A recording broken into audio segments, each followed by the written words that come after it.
around finding workable solutions. I know it's a dialogue, but we have really dialogued enough around illicit. And I believe it is time for us to have and find solutions to this challenge. So today's conversation, ladies and gentlemen, is a very critical one for us as a country, but also for us in our respective capacities in terms of health, in terms of the economy itself. And we will basically be starting in a few minutes.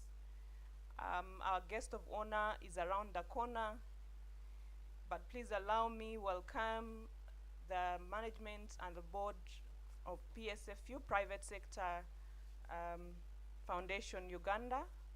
Thank you so much for putting this together. We appreciate you. We welcome the managing directors in the room. Would like to especially welcome the managing director of BAT Uganda, Mr. Mathu. Thank you for coming.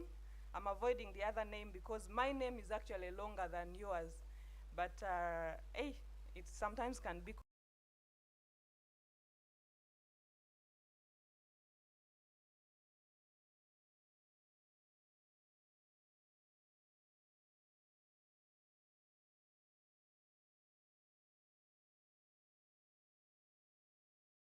another long name which starts also with T. Okay, thank you once again for making time. The team from the different associations that are represented here. Of course, we have the Move It Uganda team. Thank you for making it. The different private sector generally, private sector players who are here today. We appreciate, thanks so much for being a part of this initiative. And you'll get to know as we move along that it is very important for us to collaborate with the public sector in order to fight or to curb illicit. That is a big challenge. I would also like to recognize the of Uganda Revenue Authority. The Commissioner General is represented here by Mr. Godson Mwesije. Thank you so much for always showing up when we have such issues that affect our nation. We appreciate you so much for coming, and also recognize the presence of Mr. Joseph Enyimu, the representative of the PSST, who is the Permanent Secretary and Secretary to the Treasury. Thank you so much, Joseph, for coming. We know that you're always talking about the economy. I don't know whether, you know the minister who always says that the economy is what? I don't know whether we are at that level or we are just, you know, we're almost there. So, yeah, thank you so much for representing. So to start us off, ladies and gentlemen, please allow me welcome Dr. Julius Vyaruhanga. Julius Vyaruhanga is the Director of Policy and Business Development at the Private Sector Foundation. Dr. Julius Vyaruhanga. He's not the doctor of injections, he's a doctor of books.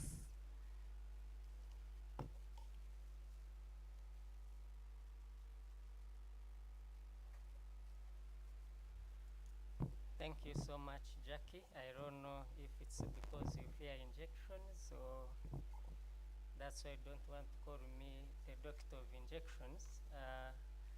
Distinguished ladies and gentlemen, you will forgive me. I won't observe the protocol. I will leave that for my CEO. For purposes of just taking us quickly to why we are here, neither will I try to really preempt what the distinguished people, captains of the business and the public sector, what you are going to say, but allow me mention that illicit trade is one of the biggest elephants we have, not only in Uganda, but in the entire region and probably the world. And because of this problem, and the impacts it has on our businesses, on our health, on our communities, on our economies, we felt it's important that we have a candid and genuine discussion about it, and probably from here we come out with implementable solutions as to how we are going to manage this problem. Ladies and gentlemen, allow me say that illicit trade, when most people hear about illicit trade, probably you might think it's only in alcohol, it's only in cigarettes, it's only in maybe the beverages, other beverages we drink, but it really cuts across the cosmetics, perfumes, seeds, fertilizers, affecting our productivity in terms of agriculture, soap, detergents, electronics, even the softwares and the hardwares in the motor vehicles, your driving, and even goes beyond to the shoe polish that you use on your shoe that is affecting your good quality leather. So it's really very deeply entrenched, and it's a very, very big problem. So in this dialogue, one, we need to have a clear action point that shall be implemented, ranging from short and long-term actions. And we believe that, again, the reason we are here as public and private sector actors is because the fight is not only for government, neither is it only for the private sector. It's our fight all. So because of that, we need to jointly agree and acknowledge that there is illicit trade and that it's lethal. Because the only way we can really fight this problem is by, first of all, acknowledging that it's there and it's very dangerous. And in terms of our health, our people are dying of cancer and the rest, and we have representatives from the Ministry of Health here. Private sector growth and competitiveness, our businesses are dying, our young people are losing jobs as a result of that. Our businesses are not competing with very, very dangerous products on the markets, but also it's highly affecting government revenue. So that's why the PSST is here. It's affecting government expenditure. Government is spending a lot of money taking care of sicknesses caused by illicit, and also it's killing our social fabric. You can imagine the dangers that the illicit alcohol is causing in our communities. Because that content is cheap, someone is able to drink from morning to morning. With one sip, you're already high in heavens, if not really high in heavens completely. So secondly, we need to agree that fighting illicit is not only the job of the public sector, but also the private sector, and none of us can fight it alone. So from here, we really need to come out with also a public-private sector mechanisms and framework fighting illicit trade. And as part of that, first of all, we need to set a public-private sector-led technical working group to establish the mechanisms and the framework that will guide us in this fight. So this is just the start of a very, very long and tough journey. And if you could, you can underline and bold the word tough. And also, based on the existing laws, that technical group should be able to draw an action plan detailing the roles of each of the players, both public and private sector. Because, ladies and gentlemen, you find an illicit product on the market, you run to UNBS, and we are glad to have the EDO of UNBS here, UNBS will tell you, well, we don't have police, go to police. You'll go to police, police will say, well, that's a URA matter, go to URA. You go to URA, URA will say, well, probably that's the DPP's matter, go to the DPP. You go to DPP, you say, how about the Ministry of Trade? It's a trade issue. So how do we come up with a clear framework on who does what as regarding illicit trade? Honorable Minister, you're welcome. Please let's join our hands and welcome the Honorable Minister. Thank you so much for gracing this occasion. So, ladies and gentlemen, and I'm glad the Minister has come when I'm just in the middle of what I wanted to say. But the major point is who does what, when, and how in fighting illicit trade is also one of the reasons we are here. But also provide guidance to the policymakers on the necessary institutional, legal, and policy frameworks to fight illicit trade. Ladies and gentlemen, we are glad that of recent, an alcohol content bill was introduced in Parliament, and we believe, Honorable Minister and members, that this can be a special purpose vehicle fighting illicit trade. The contents of that bill can actually be made specifically to fight illicit trade. Then also we need to profile and all the illicit products on our market, and this is the name and shame. And that's where the biggest battle will be.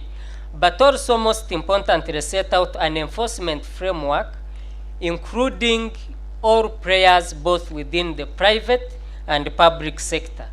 And maybe to end is to the fact that all responsible institutions, public and private, will have to commit to really join hands and fight this vice. So, ladies and gentlemen, that's the primary reason we are here today. Come out with candid and implementable solutions to fighting the problem of illicit trade. I thank you.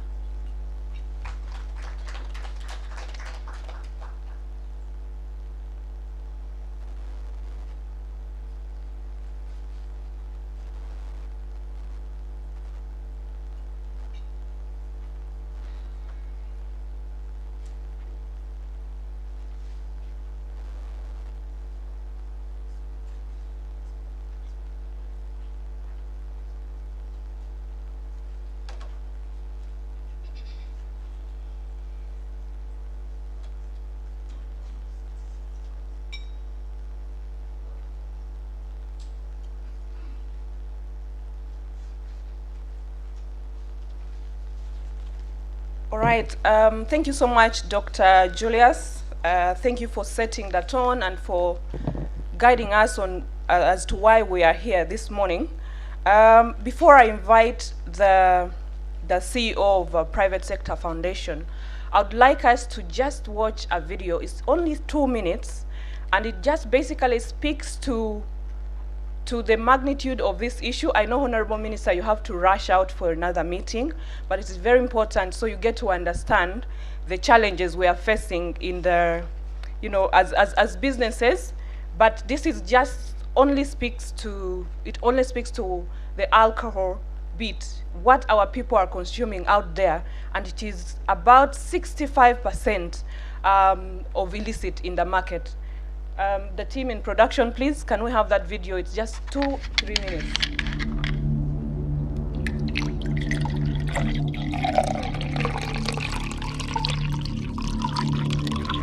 This is a glass of illicit alcohol, but you would never know by just looking at it.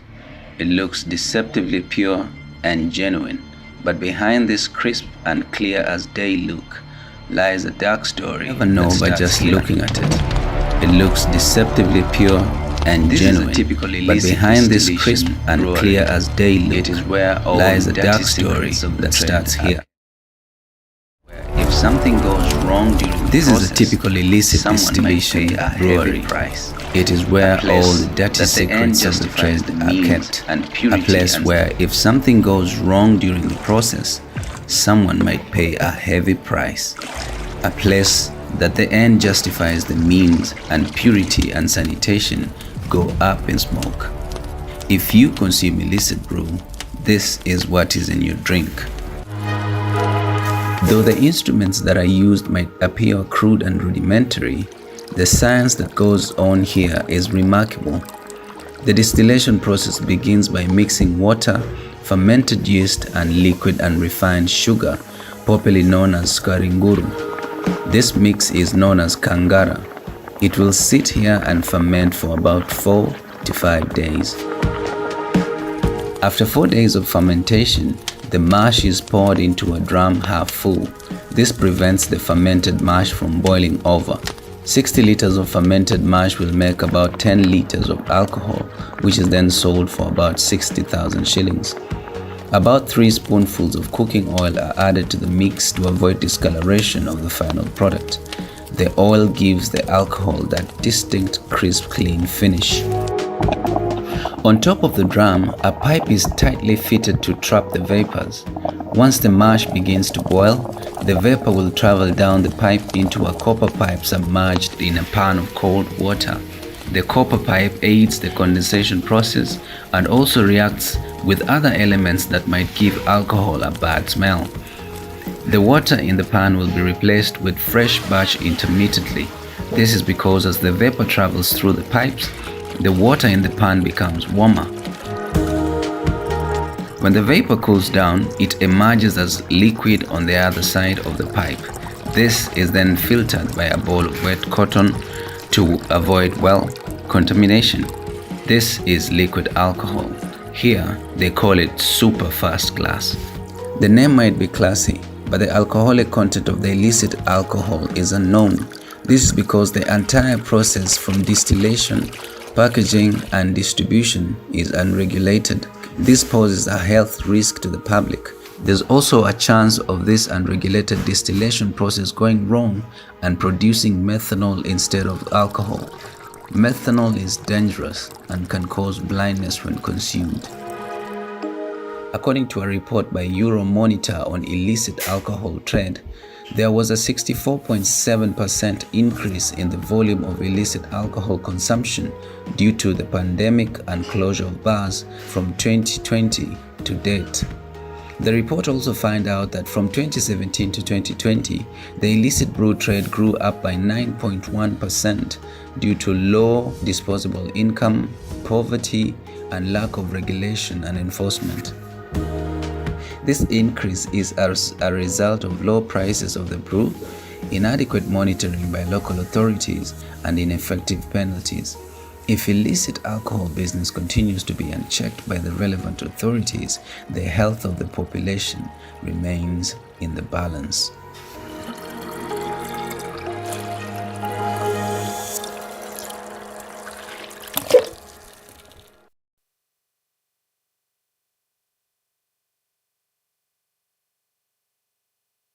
Minister. That's why today I know for sure we've had this conversation before, Honorable Minister, but we believe that we are now getting into real action, and I think we have really talked enough. Mr. Stephen Asimwe.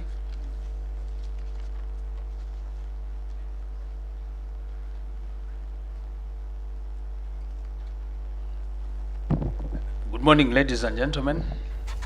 Good morning.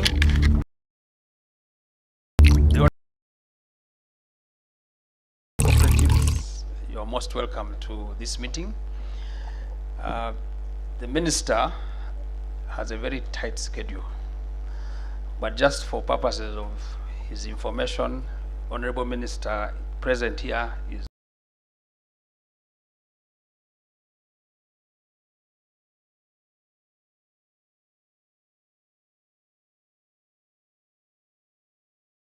Mr.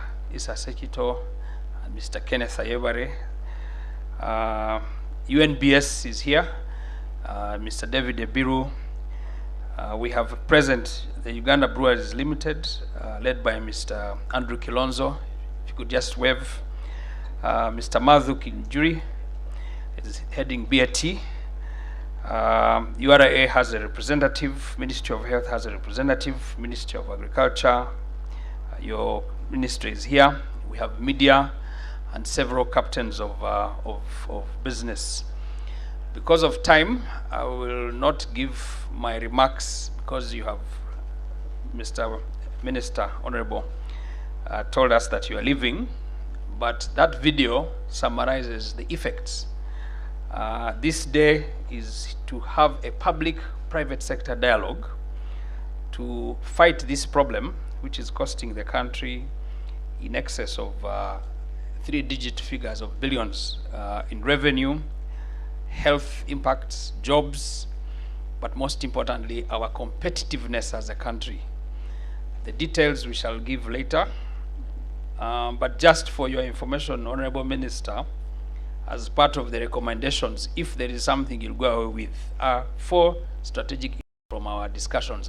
One is the issue of enforcement, which is largely a combined effort by public and private sector to ensure that we identify and attack this problem that is going to be an issue of revenues and all those things. 2, engagement, Mr. Minister, the need for us, the public and the private sector, to work together to fight this at all levels, from LC1 up to the highest level. And private sector is here to support this excellence.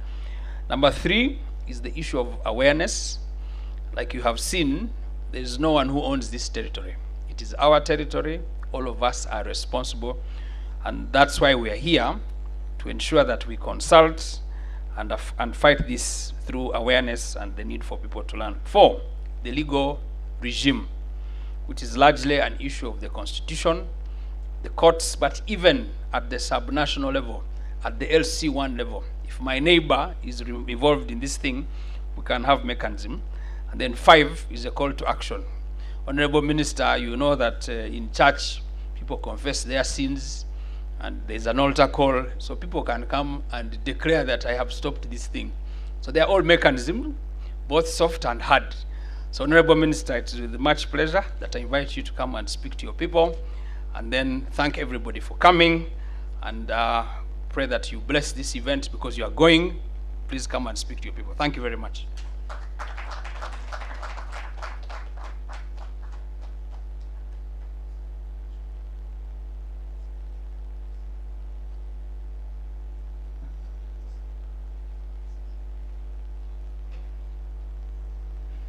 Thank you so much, Stephen, and the board of the Private Sector Foundation. Ladies and gentlemen, I'm not running away from the mic of Stephen, but only that I have a sight problem, and my doctor advised me that when I'm near a microphone, it must be of a particular color yellow. That's the reason why. That's the reason I'm speaking using this.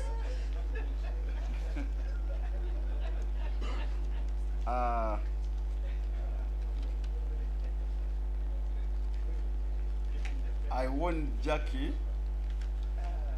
that I will have little time in this dialogue because of the fact that this is my 7th year in the executive, and every year we have been having dialogues on illicit trade. I think it's time for action. We need more of action than more of talking. So I hope that today, at the end of the dialogue, we'll really see the action being taken, because what you have shown us in the video is very alarming. So I'm very glad that different stakeholders here, the Private Sector Foundation, you have put us together to put our heads and come to some conclusive action that we can take to end this danger of illicit trade. Illicit trade, whether it's in production, trade, distribution of goods, products, it's really a creeping danger to our economy. It is a threat to our health, it's a threat to our economy, it's a threat to our revenue, and it's a threat even to our security, because we do know that some people use illicit trade to raise resources, to cleanse money, to be able to do bad things. So illicit trade can also be terms that dirty money in the hands of evil people. So it is something that we need to fight. It is a serious issue that we must fight. I lost almost 8 people in my parish when there was this warrage that was produced some time back, and I know how this, we have lost people have lost sight because of this, and therefore it's important that we dialogue, and when we dialogue, we should see what needs to be done. Actually, we know what needs to be done, don't we? We know what needs to be done. So the question in this dialogue is, how can we take a further step at fight illicit trade? On the part of government, we have tried our level best in terms of legislation. Liquor Act is in place, Portable Spirits Act is in place, Tobacco Control Act is in place. We are now, through the private member, working on the Consumer Protection Bill. We have moved the Competition Bill. We have put in place institutions like UNBS, URA, the police are all there. What continues to be lacking is really the coordination, and I think this is what we are doing this morning. Coordination to be able to share the information. Enforcement, we have made a case for UNBS. It needs resources. It's a huge operation that requires actually having some centers at all LC1s, because where this illicit trade is and production is, especially production, is taken to those hidden villages that sometimes we can't reach. And we hope that this financial year we'll be able to get funds.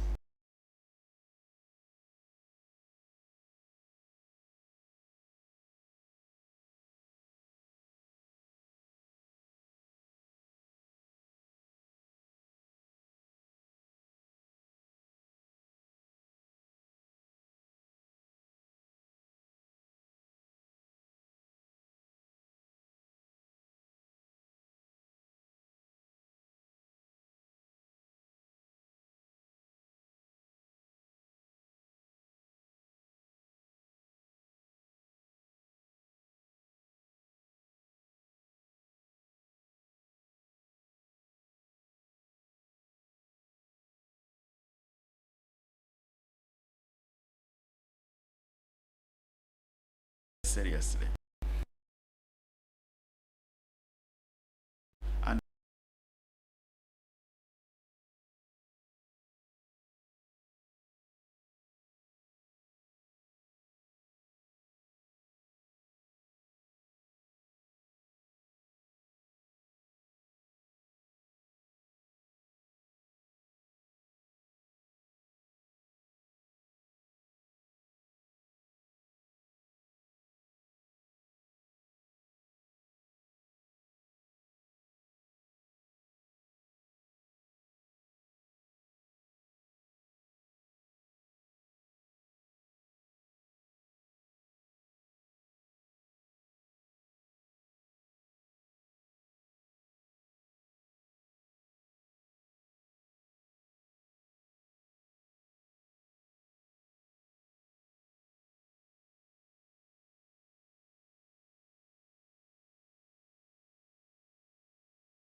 UNBS will play an important role if they are supported.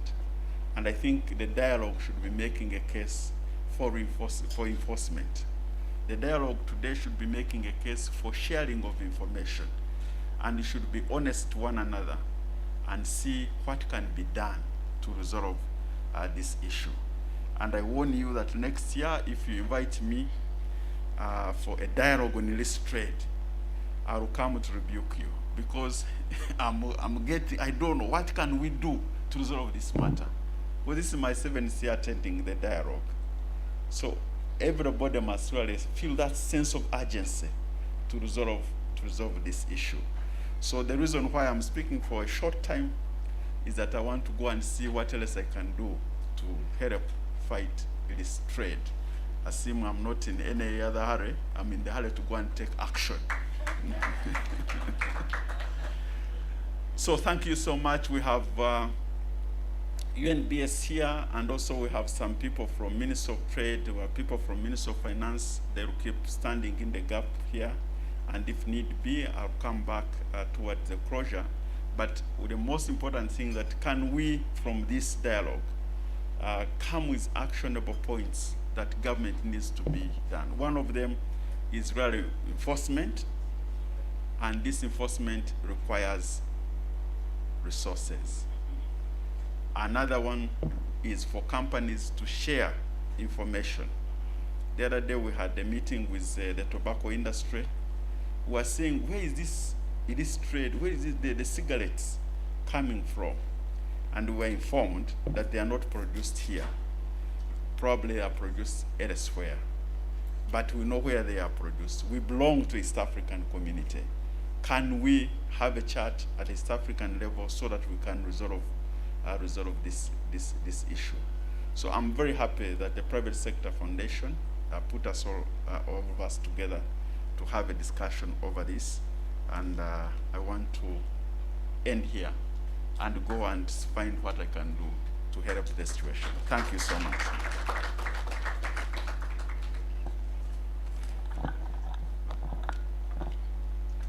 Thank you so much, Honorable Minister. Another big round of applause for the Honorable Minister, but also a big round of applause for his commitment.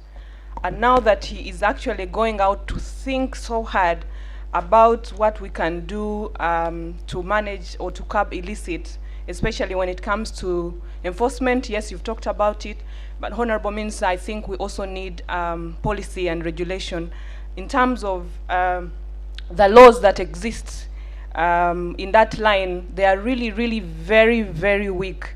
And therefore, once we are done with the dialogue here, Honorable Minister, we shall present to you our recommendations, so you can also start from there to help you think harder as well. And speaking of commitment, we would like you to just only do one last item with the team to just make sure that everyone in this room is committing to fighting illicit. And I would kindly request UNBS, I'll request URA representative, I'll request BAT to just come over here. This is the beginning of a journey that we are going to work together. We are going to use engagement, of course, enforcement, and regulation. And therefore, this board, Honorable Minister, is just simply for us to say we are committing to fighting or to curbing illicit. Honorable Minister, if you may allow, please. The ED Psfu, I have markers here.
secrets that you keep.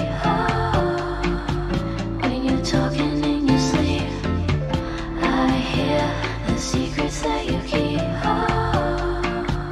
When you're talking in your sleep, when I hold you in my arms at night, don't you know you're sleeping in a spotlight? And all your dreams that you keep inside, you're telling me the secrets that you just can't hide. Okay, this photo is not balancing. May I have the team from BAT, Uganda Brewers, Nalbrewers, Agnes team, Juliana, please join in this photo. So we balance this. I hear it in the night. I hear the secrets that you keep. When you're talking in your sleep, I hear the secrets that you keep.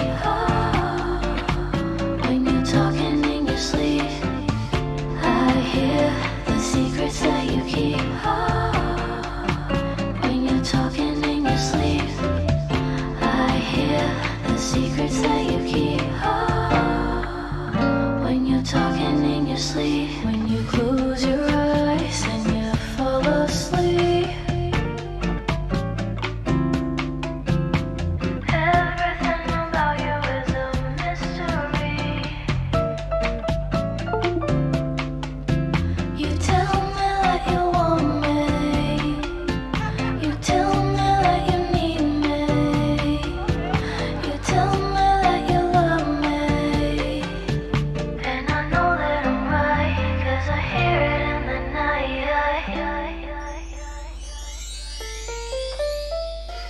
I hear the secrets that you keep. When you're talking in your sleep, I hear the secrets that you keep. When you're talking in your sleep, I hear the secrets that you keep. When you're talking in your sleep, I hear the secrets that you keep. When you're talking in your sleep.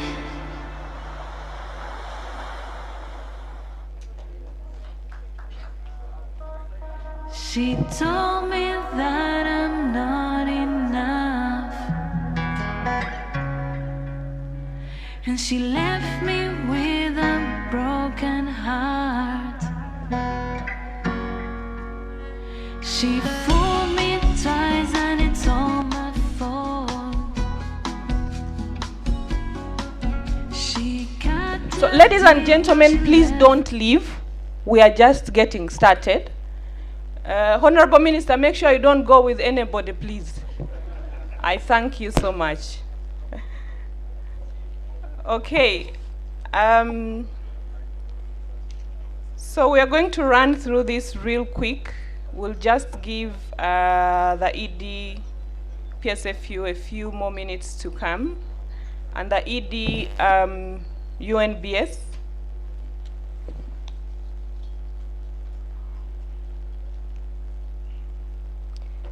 And I'd like to invite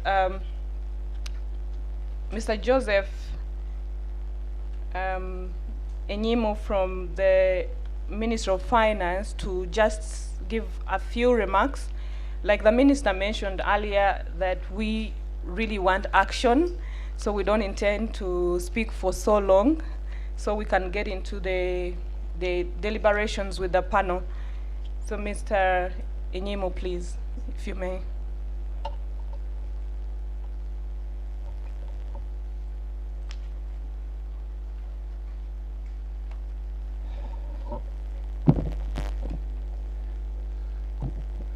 The board chair, PSFU, the executives in the room, including senior government officials, the media fraternity, ladies and gentlemen, good morning.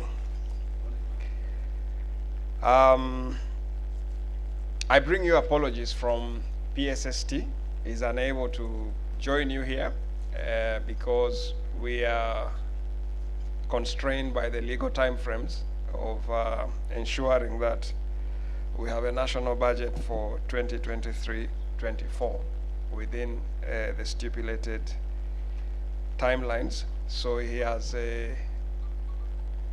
directed me to represent him here. We have a few points to make. One is to appreciate PSFU for convening the stakeholders present here. We believe in a culture of consultative engagement coupled with evidence-based policy making. It's helpful for ownership and leadership when the things we do have consensus. So it's in that spirit that we take this engagement serious. At the Ministry of Finance, we have a vision. We are building a competitive economy for national development. And as you are aware, a competitive economy demands that you have a vibrant and growing tradable sector. You need to be able to put things across the border.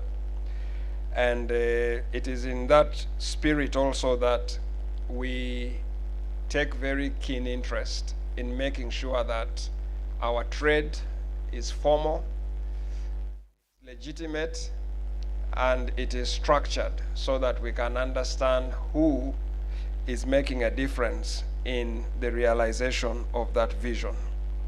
As you may be aware, illicit trade thrives on ground which is typically infested with a number of elements. One of those is an informal sector. The size of our informal sector is in excess of 51% of GDP. Informal enterprises account for about 88% of employment of the labor force. And so as we talk about curbing illicit trade, there has to be a broad-based commitment from the wider private sector. And I know that PSFU prides itself in being one of the leading umbrella associations for the private sector and is very well positioned to actually advance this cause of formalization from the perspective of the private sector. So that is a challenge and an action point that we want to throw back at you as we do our part from the public sector. And allow me say a little bit about what it is and how it is that we look at the approaches to this issue of illicit trade. From the public sector side, we are making a range of moves. Most notable, of course, is minimizing the human interface in our systems that enable us to regulate this sector. We are advancing automation across government. You are well aware with some of these initiatives. URA is in the room. They will speak better to this. But one of the latest reforms in this regard, of course, is the digital tax stamps to be able to enable us account for the products on the shelves of our retail outlets, and not just for tax purposes, but also for the safety and confidence of the consuming community. We are digitizing a range of other services across government, investing in last mile connectivity on ICT and the national backbone to make sure that we reach players across the country and weed out those who may be taking advantage of remote placement. We are also advancing engagement with our regional partners within the context of the EAC and even the Africa Continental Free Trade Area to make sure that we understand each other and can trace the origin of some of these products, improving traceability of the things that we place on the market. You are well represented, of course, through the EABC fraternity at the ESC level, and we continue to engage on that front. Illicit trade also, dealing with it requires that we have structured demand. We are able to organize our market to account for who is producing what and who is off-taking it. And so we have a number of initiatives to be able to understand the structure of our demand and production, the aggregation process. Beyond the legal and policy regime that the minister has already spoken to here by way of reforms. And so structuring demand needs that our sister department, Ministry of Trade, Industry and Cooperatives, is able to strengthen this licensing regime, that a trading license should not just be a formality to operate by way of, raising local taxes, but it is actually a very important enforcement instrument that we can use to account for activity within the trade sector, which is very significant in our economy, employing over 23% of the labor force, the formal labor force. And in terms of private sector credit, over 20% of our private sector credit is accounted by the retail and wholesale trade sector.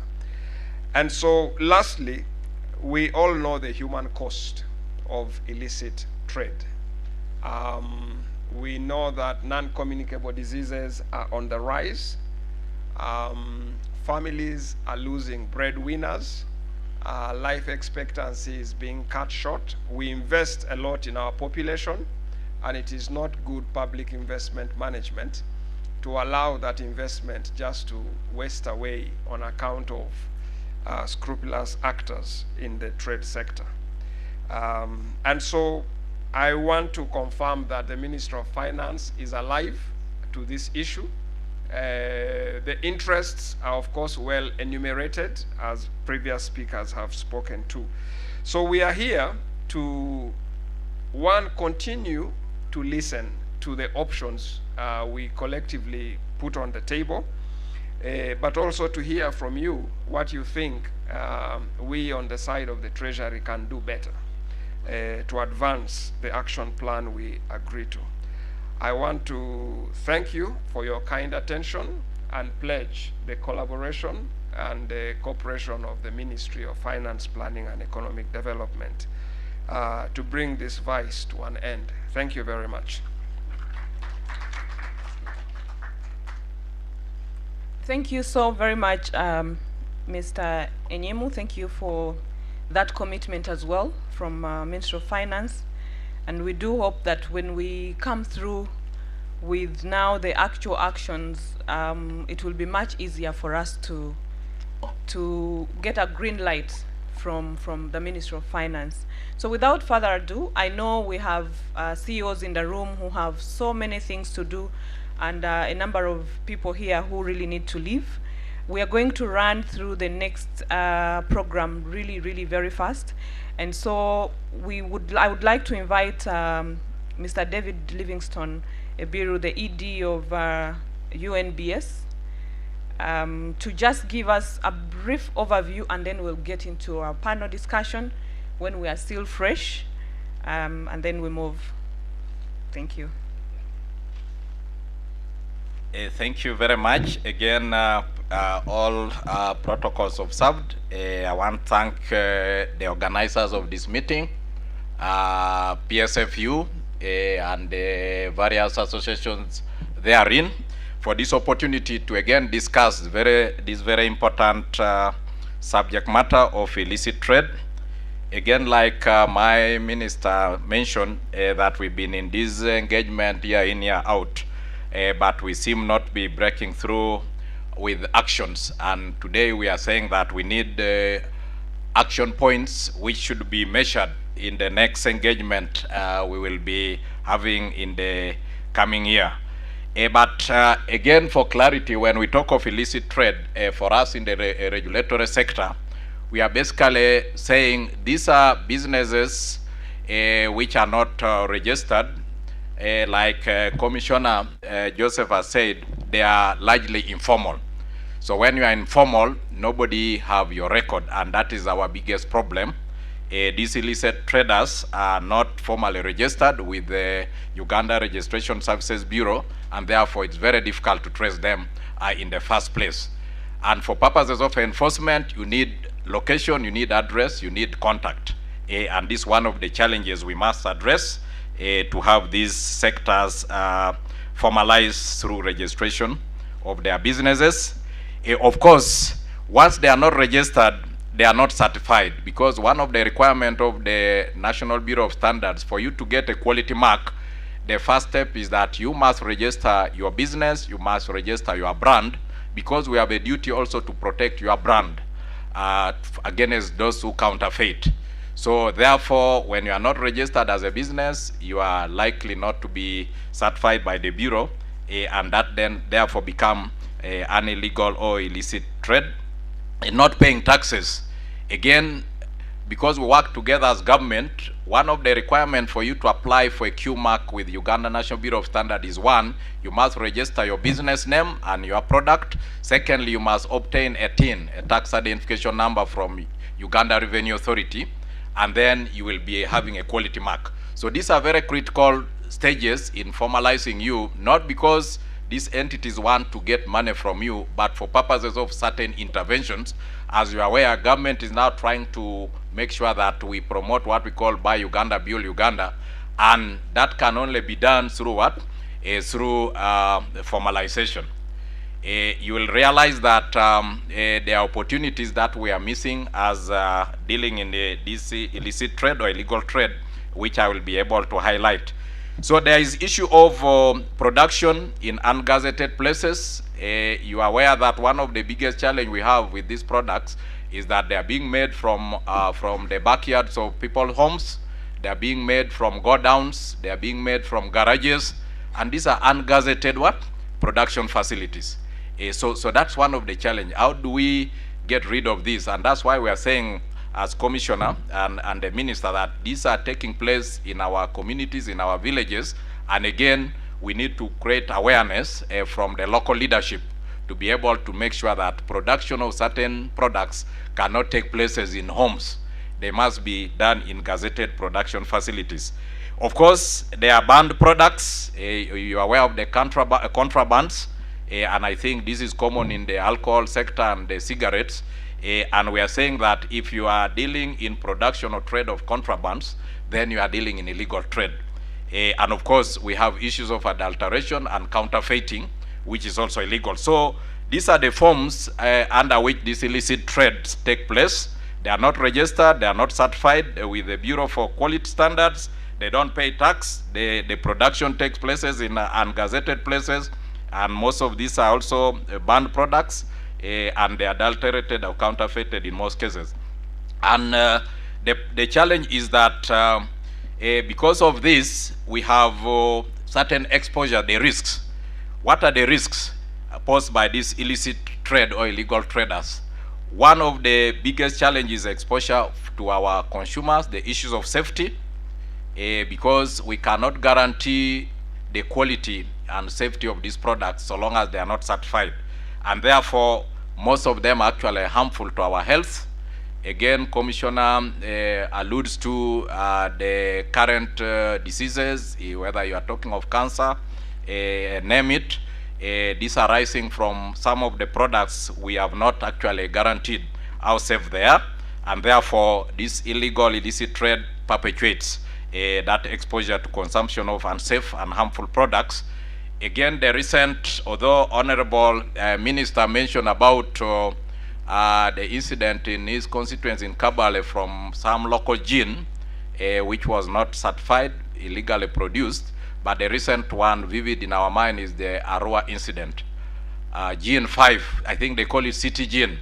So this city gin was being produced without the knowledge of the authorities. Much as the business was registered, the product in particular was not certified by the Bureau to ensure that the content therein are safe. And we ended up losing almost 20 lives. So that is the risk this illicit and illegal production can cause. Of course, what we have not been highlighting, and we must start drumming seriously, is the issue of undermining the security of the country. Honorable Minister mentioned the issue of money laundering and cleaning money in some of these transactions which are illegal and illicit. This as a security bearing to our country, but again, the security of the economy as well. So we have economic security as well as the security of persons. So this should be clearly linked to illicit and illegal trade on top of the exposure to really consumption of unsafe products. Of course, the issue of fair trade is undermined. We have people who are formalized, they pay all the taxes, they have all the quality mark, but they are in the same market with these people producing underground. And I think this is not fair in terms of competitiveness. So this is one of the areas illicit trade undermine our economy in terms of competitiveness. But most importantly is that this illicit trade perpetuates poverty to our people.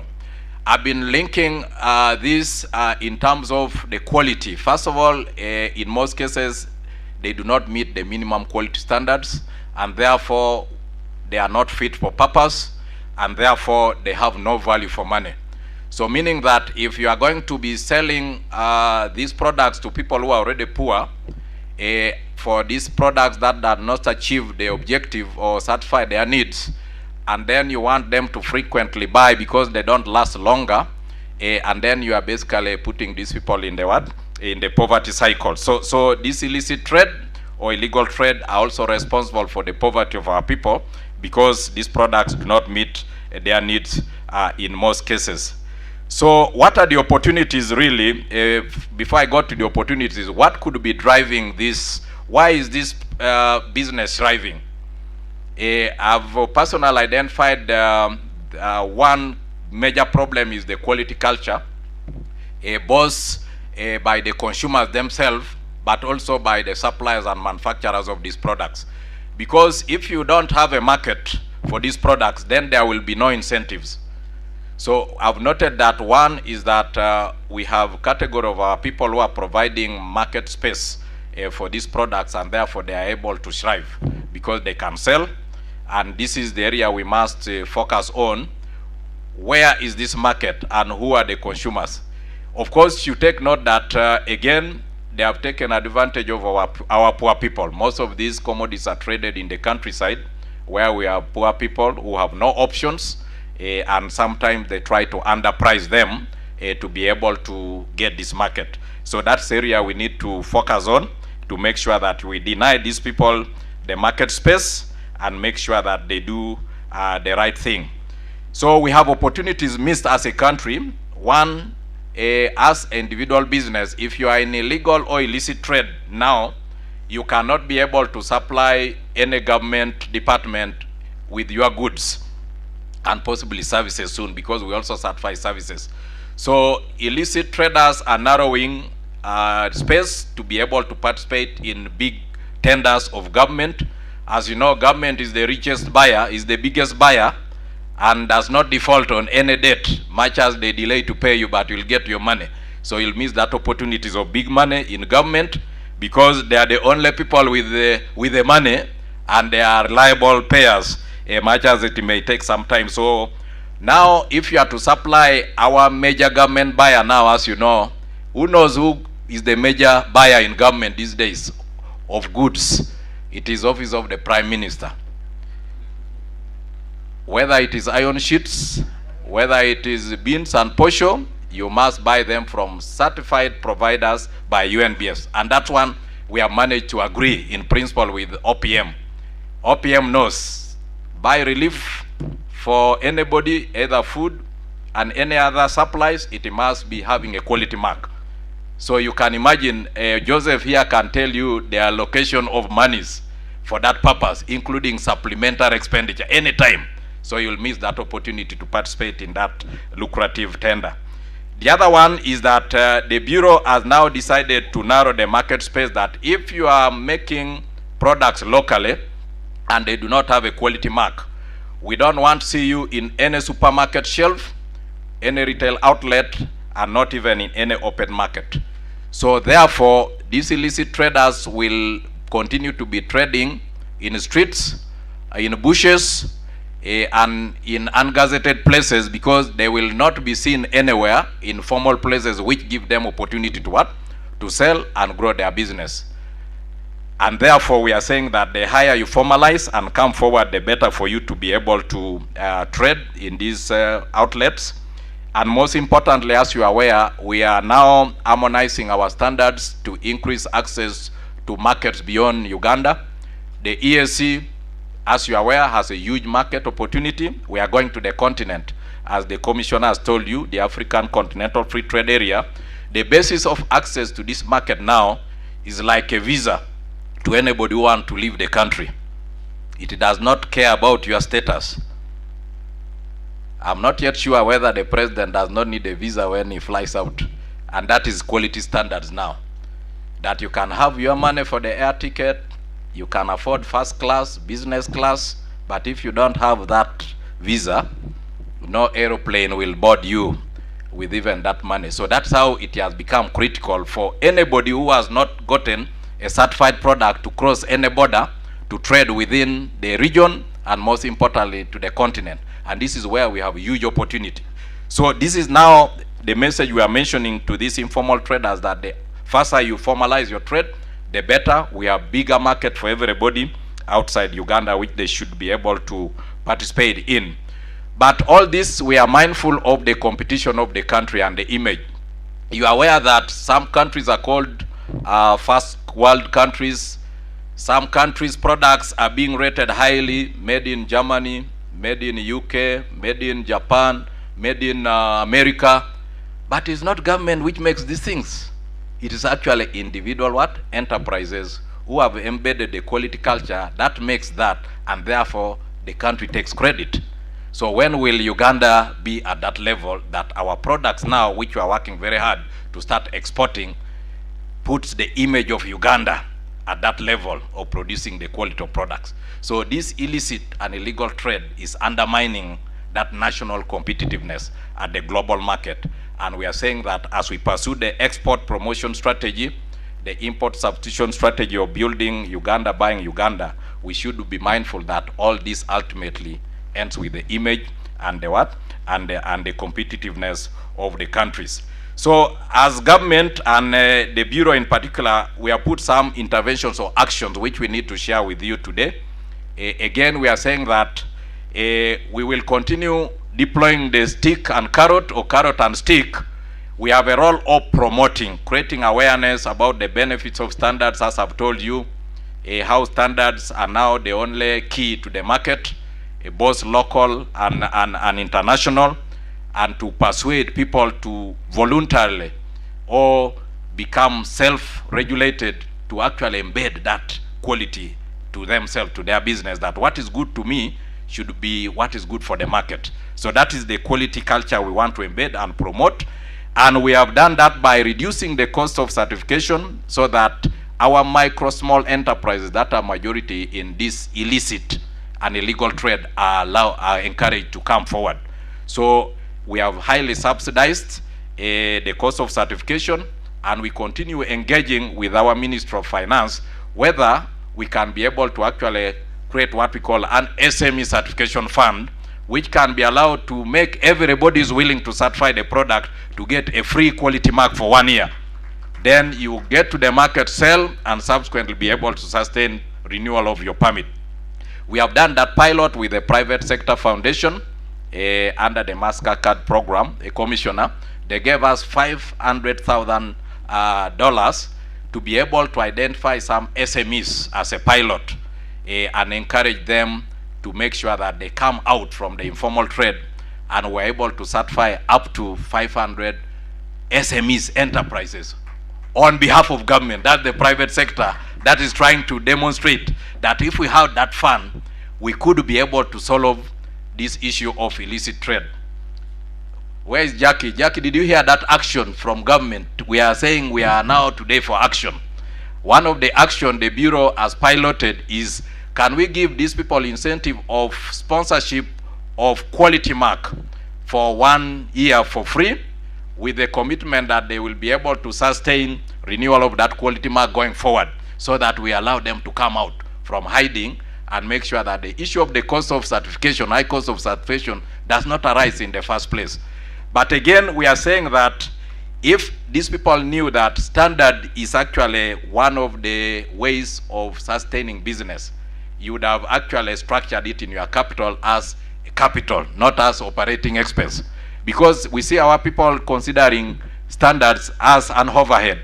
They equate it with umeme bills, with water bills, and yet this is the visa. This is the visa, which you should actually embed from day one in your capital structure before you get to the market.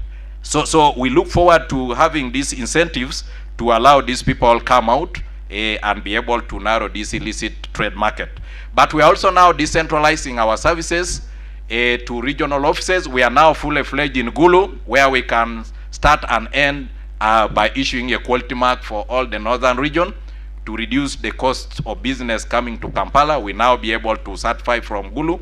We are able to do the same from Bale for the eastern region, and we are soon commissioning a lab in Mbarara so that anybody can walk to any region where the activity is. The guys over there, Enguli and so on, from Kabale and so on, please, you will be taken care of, because we know there is a lot of activity from the Matoke. So that's why we have gone there. We want you to distill, we check if it's safe, and then you will be able to be on the market. So those are the interventions to what? To make sure that we get these illicit traders out. The cost and access to certification is now addressed. So that should not be a reason or to not to have this product certified. So if that is done as a carrot and nobody appreciate how sweet it is, what do we do? What is in store for you? One is that we have a fully fledged court. It is called Wildlife Standards and Utilities Court at the level of Chief Magistrate. They actually don't have business because I have not given them. So I'm trying to give a carrot, and the cutoff is there, that I will round everybody else found to be producing illegal products not certified by the Bureau, and put them, give business to the what? To that court. It is there. They will prosecute you, send you to jail, on top of paying heavy penalties for operating in illegal production. So that is there, and it is when you cross the red line, and if you don't appreciate how sweet that carrot is, that one is in store and they're waiting for that business. When we do that, your business will be closed in the meantime. You will not be allowed to operate, so you lose the capital. You could have borrowed from expensive banks and microfinancial services. But we are also telling the lenders now, listeners, that if you are going to lend your money to somebody who is not certified by the Bureau for business or production and manufacturing, you are not going to recover that loan. Why? Because these people will not have a market to sell those products to be able to what? Pay your loan. They'll not have the cash flow because the Bureau will not allow them on the market.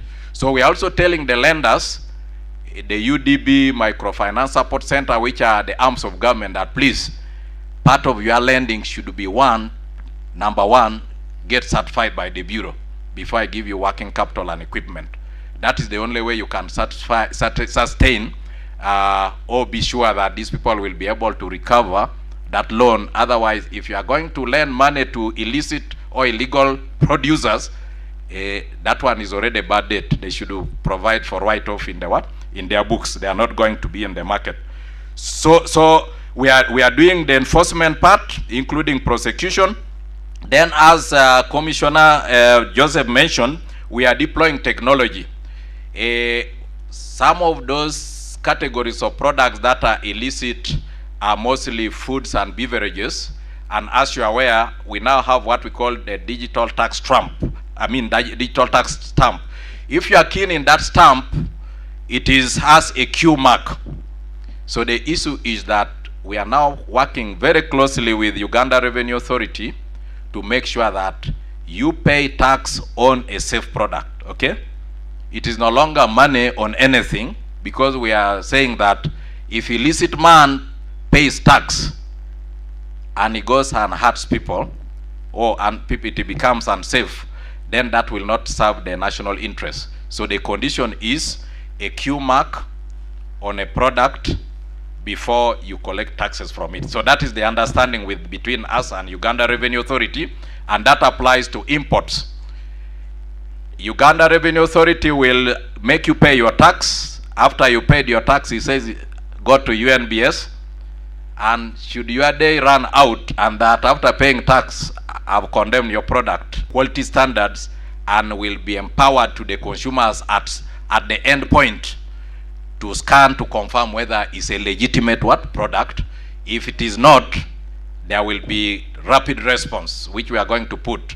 So there will be a joint enforcement in the coming months between UNBS and URA on compliance to the digital tax stamps. One, is the product certified by the Bureau? Secondly, is it paying taxes? And by doing that, automatically, we know that it's a formal a formal business. So the space is narrowing, and we make sure that I think with these actions, when we come here next year, the situation should have improved. I think for the alcohol sector, the Bureau has done its part by organizing very active brewers under the categories called kombucha brewers. These are people who use these agro products, sorghum, a bit of millet, and bananas to be able to have a brew. We are saying that is good, but subject to UNBS confirming that is safe for consumption. And we have encouraged them that please come out and belong to the members of the Alcohol Association, so that we know that you are now in the light. And we are trying to make sure that we tell them to recruit others to come formal, because we are saying that there is a market for everybody, despite the challenges of competition. But that's what fair competition is. We are opening markets beyond Uganda, and people should be able to compete on the basis of quality and safe products. So the digital technology is going to be deployed to be able to make life very difficult for any product found on the market without a tax stamp. And even if you forge it, the consumer should be able to actually detect that this thing is not reading, and will come and find out where that thing has come from. So those are the interventions that we are doing as government and the Bureau. Carrot and stick, as I said, because we have also a mandate of promoting investments and businesses, and especially promoting our local enterprises. Micro, small, we want them to grow, and we give them opportunity to grow so long as they are committed. But where there is no will, then we deploy the big stick, which we have in the store. So members, I thought I could highlight this to stimulate the panel discussion going forward, so that you appreciate that I think this issue of illegal and illicit trade is within control, is within our means. We just need to take the next step to be able to deploy the various actions and intervention that will be agreed from here. Otherwise, for us in government, we are ready. You have heard that the excuse of the Bureau not being funded is going to be history soon, because even Mr. Nyimo has now appreciated that when he's talking of the GDP growth, the balance of payment, without bringing the Bureau in question, he would actually be missing the point, because anything to live to external market must have the UNBS endorsement. And you have been reading, we were with the president in South Africa, with Stephen, Psfu. They are in Algeria for the same, but the visa is here. After all is done, when the president comes back and these businesses start to load and pack, the final stamp will be from me. And that's what Joseph and the treasurer has realized, that if government has to make more money, you have to invest in the quality infrastructure, and we look forward to making that a very strong intervention. Thank you very much.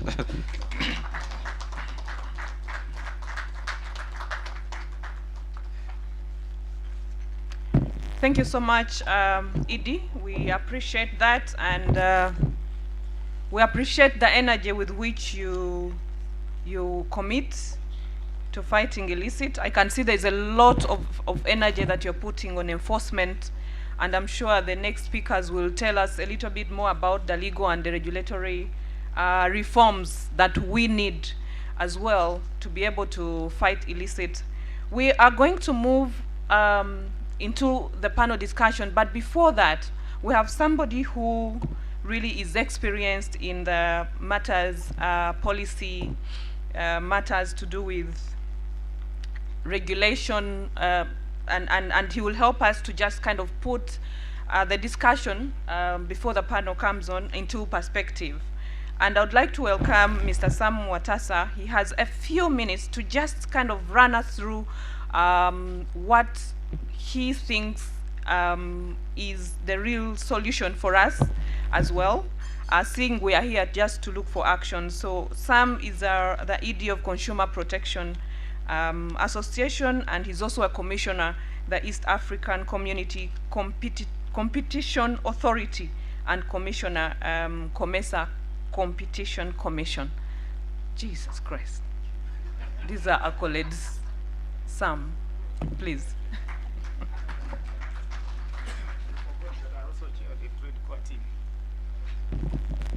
Thank you, Jackie. You also forgot that I chair the trade core team at Psfu, and that's why I'm here. Good morning, ladies and gentlemen.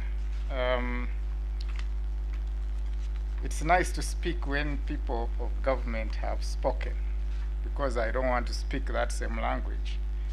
I was meant to present a paper, and in this paper I can count 1, 2, 3, 4, 5, 6, 7, 8, 9, about 20 laws and regulations that can be deployed to deal with illicit trade. The question we should ask after all these nice speeches, which of these laws has been implemented, and what's the gap? Because if we cannot implement the existing laws, it's not possible that any new law will work. I'll start by just giving a quick example. Godson, can you stand up for me to reference? There is a Godson from URA. Can you stand up? Before I say what this gentleman did over 20 years ago, just give him a clap. A very good hand clap. I'm speaking about it, please sit. When we were young and poor, about 25 years ago, I think, we impounded in this town over 20 containers of illicit Coca-Cola, canned Coca-Cola drinks. And when we went to the warehouse, we found a pile of notes, bank notes, in envelopes waiting for us to bribe us. Him and I called up a police officer, and the police officer was also given a pile of notes. In the presence of the importers of these illicit goods was a policeman in uniform with a gun. Uniform purchased from taxpayers' money, shoes, taxpayers' money, the gun, taxpayers' money, protecting illicit trade dealers. With us was a senior police officer in civilian uniform, who was undisclosed. And when the civilian senior officer pulled a warrant card, the uniformed police officer disappeared. We got those goods, destroyed them, and arrested the actors. What am I saying? That illicit trade is not a result of absence of laws. It's the absence of, number one, the enforcement mechanisms and the ethical practice of ourselves. The people in enforcement agencies are taking bribes. and promoting illicit trade. And illicit trade is cyclical. More people join because there is a lot of money. Ethical people are not rewarded. Non-ethical people are rewarded by the illicit trade practitioners. So, ladies and gentlemen, one of the things I want to say here is let's focus on how we are going to deal with illicit trade. We talk a lot about resources. Before December last year, I was chairing the COMESA Consumer Protection Committee. We set up an early warning system and information exchange across COMESA countries. And that network is working wonders. If there is a substandard product on the market in Egypt, all the 20 COMESA countries will know about it immediately it's found, and we get on to work. My brother EDUNBS knows we have dealt with this before, and when there were funny goods in Zimbabwe, that system went into action, and I called him and said, there are these products in Zimbabwe, they have found on the market, can you check in Uganda whether they are on the market? We indeed checked and didn't find those products on the market. So that's a very, very simple system. In this paper, the private sector has talked of an anti-illicit trade framework. What is its purpose? The purpose of this framework should be to help these agencies coordinate, because without that, we are not going to fight illicit trade. Even if we got another 20 laws, they will not work. So, can we, as private sector, get all these laws, identify action areas, and create the necessary tools to help government to do it? Number one, an early warning system and real-time reporting framework, so that if something happens in Arua, you know it's happening, you know you can check it in Kasese. At some point, I want to engage those who set it up and see whether we can share some experiences. I participated in developing the anti-illicit trade strategy for Kenya, and so I know a bit about dealing with it. So the recommendations which are here, which is what I want now to run to, which is number one, to establish and operate a real-time illicit trade reporting and early warning system. This is no rocket science. Just phones. People have phones. They will report. As long as they know they will report somewhere and action will be taken. Some people were distilling waraji in Kabale. I got a call, and the very minute I got the call, because they didn't want to be revealed, some of us who have no jobs to lose do these things recklessly, I called up Deputy ED Technical at UNBS, and within 1 hour, they had deployed their unit in Mbarara to check, and they arrested those people. So I'm not talking about things that can't be done. We can do these things. What then do we need next? Public awareness. People don't even know that this is illicit. I mean, I find something there, it's on sale, I buy it and take it. So we have to invest in public awareness. We've talked about things that come from outside. Now, the Ministry of Trade under the Export Trade Act gazetted regulations in February 2023. If people are importing, for instance, ethanol and doing illicit brewing, why don't we invoke those regulations and make sure that people who import ethanol have permits, so we can trace import of ethanol, where it's used, what it's used for, so that the people that have permits account for the volumes they import. If they have gone for legal use, they will account. Anything that has not gone for legal use will be deemed to have gone for illicit trade. And then you revoke the license. Mr. Nyimu talked about the trade licensing. I was part of the discussion when the deregulation project in the Ministry of Finance reduced the trading license to a revenue instrument. Trading license is a regulatory instrument. If I found you a wholesaler with illicit goods, revoke the license and close the premises.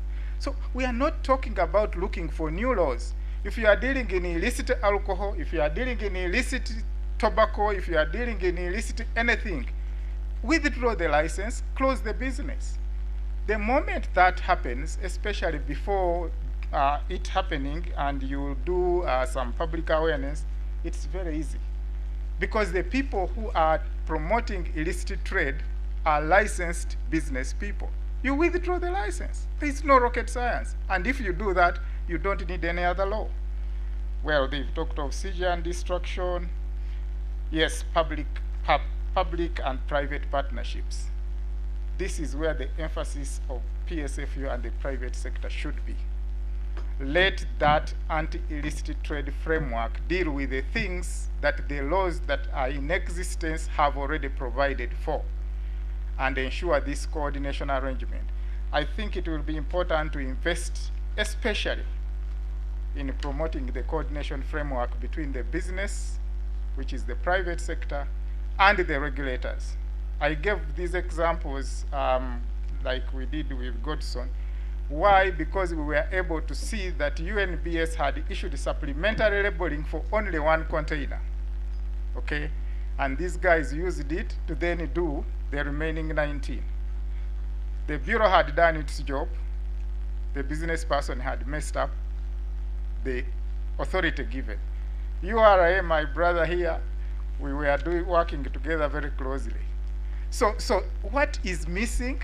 Coordination framework, implementation of existing laws. We need to interpret them. And this anti-illicit trade framework should actually invest much more in understanding the existing laws and who should enforce which part of the existing laws. We will get to developing an anti-illicit trade law much, much later. So we need to expand this information sharing framework not only within Uganda but across COMESA. I sit at the COMESA Competition Commission. We have taken very serious action on Jumia for certain issues that I don't want to mention here, and they have complied. So what fails Uganda? Talking. Thank you very much.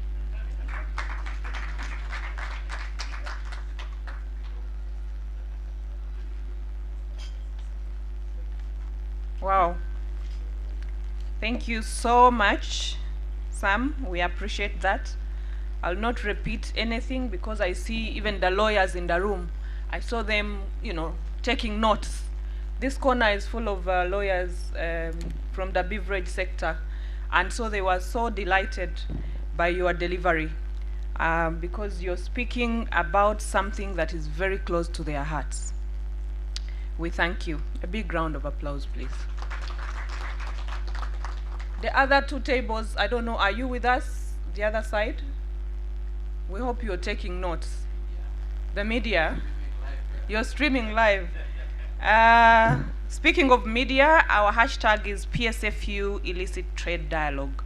I would like us to trend for a few minutes. Why is it that in Uganda we trend for wrong reasons? Isn't this the right cause for us to be trending? I'm sure we all know why sometimes Uganda, we are really special. We can trend for usually, not very good reasons. But I think today we shall trend because we are talking about issues that affect our health, that affect the economy. I am moving into the panel real quickly. We have heard from different speakers, and I am sure we are getting the solution to this illicit trade. Ladies and gentlemen, allow me welcome the only lady on this panel. I even feel guilty. I don't know what's happening, but anyway, the lady knows herself. She's one of the senior executives in this country when it comes to selling happiness in Uganda. Juliana Kagwa. A big round of applause to Juliana. So Juliana is representing the Uganda Alcohol Industry Association. Clap as she's moving. You see she's modeling, but you people, can't you really appreciate nature? Anyways, Juliana, thank you so much. Juliana is representing the Uganda Alcohol Industry Association. She's the vice chairman of the association. And also she is a corporate relations director at Uganda Breweries Limited. The first brewery in Uganda, the brewery that makes us the best beverages, the brewery that anyway, you'll forgive me for that. I had to really mention. But the other thing about Juliana is that she's a seasoned marketer and a public affairs and commercial executive, and therefore she's ably representing us right there. And next, I would like to invite the managing director of BAT.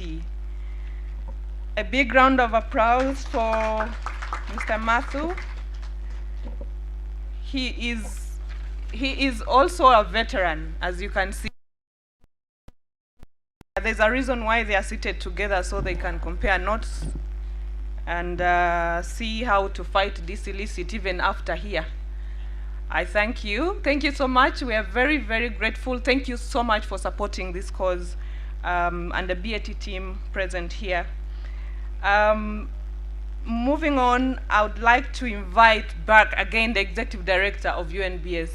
Mr. Abiru, we are stuck together. We are in this together. So David is really a very, very passionate executive. Somebody who will pick his call as at when. I'm not saying you call him at awkward hours, but at least he responds to messages, he will respond to us, and he's very, very passionate about self-regulation and voluntary compliance for, especially for the private sector. And he advocates for that so passionately, and so he will be sharing with us this morning some of the issues that can help to address the vice, the illicit trade vice. Moving on, I would like to invite Mr. Robert Kitenda. Robert Kitenda is the group hair care category lead at Movit Group, because they are now big. They have gone across the borders, and therefore Robert will be sharing with us what is happening in the personal care space and how they're getting to see and the issues that are happening in that space. Robert, you're most welcome. I know for sure Robert is a seasoned marketer and a communications guru. We are together in so many of the associations that under Marketing and Public Relations Association of Uganda. And then I would also like to invite from Uganda Revenue Authority. Godson, you thought we were going to forgive you? No, please come forward. We really need information from you. We need information, we need commitment. Thank you so much, Mr. Godson Mwesige. Godson is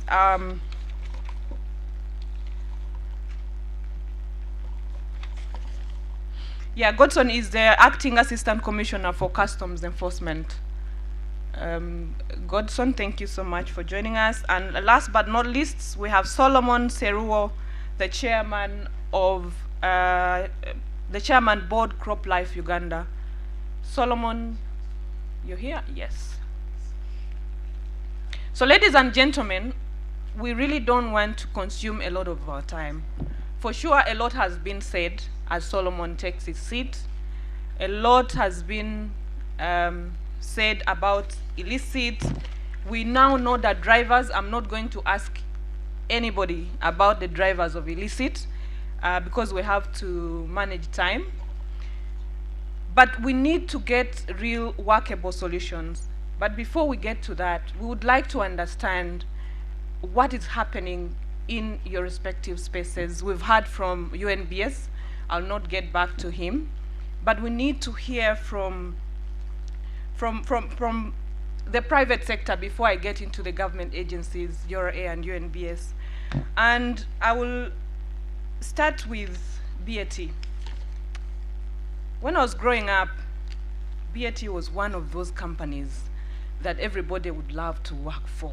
I'm not saying it is not as good now, it's good, but I'm just trying to give you the history of back then. And I believe it was such a big corporate that was making a great impact in this economy and in this country. But we realized that there's a lot that is going on in that space. And there's a lot of smuggling. It's basically a historical problem. Cigarette smuggling is a historical problem for Uganda, and probably partly because of the porous borders.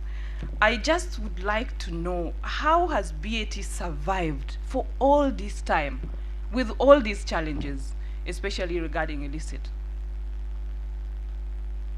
Thank you very much, Jackie. Can you all hear me? Good morning once again, and all protocols observed.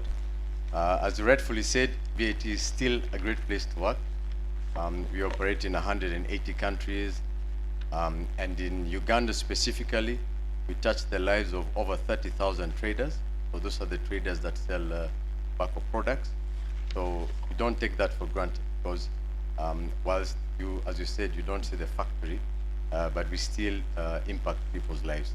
So in the tobacco space, if I could go specifically to our industry, the unfortunate thing is that we have seen the incidence of illicit grow.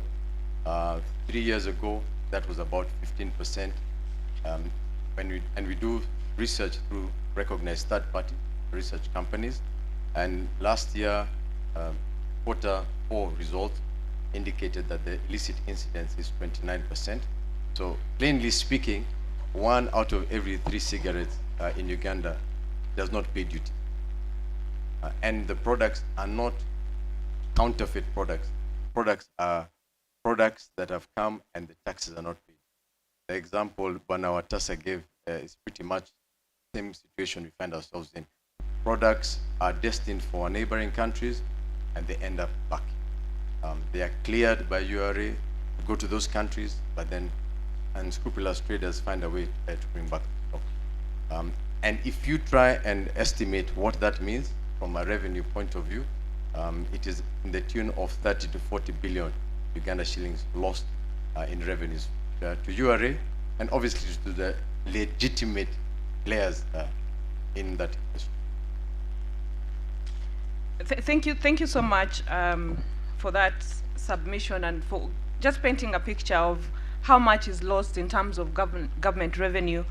I'm sure Godson is taking notes, and you see where why sometimes we're not meeting the revenue targets. This is what is happening to the revenue. People are not registered, they're not paying taxes. Some of them are certified, I think. I think the ED will tell us a little later as we go along. But the issue is really big. Now, moving to MOVIT, personal care. I am quite passionate about personal care myself. I know you have, I think, some kind of oils and what that can actually change me from this color to I don't know which color. I don't know whether that is legit or illicit. You know, I can wake up and I look like Juliana here, by the way. And, you know, so speaking of which, how is illicit trade affecting the cosmetic sector? Because I know it's quite big.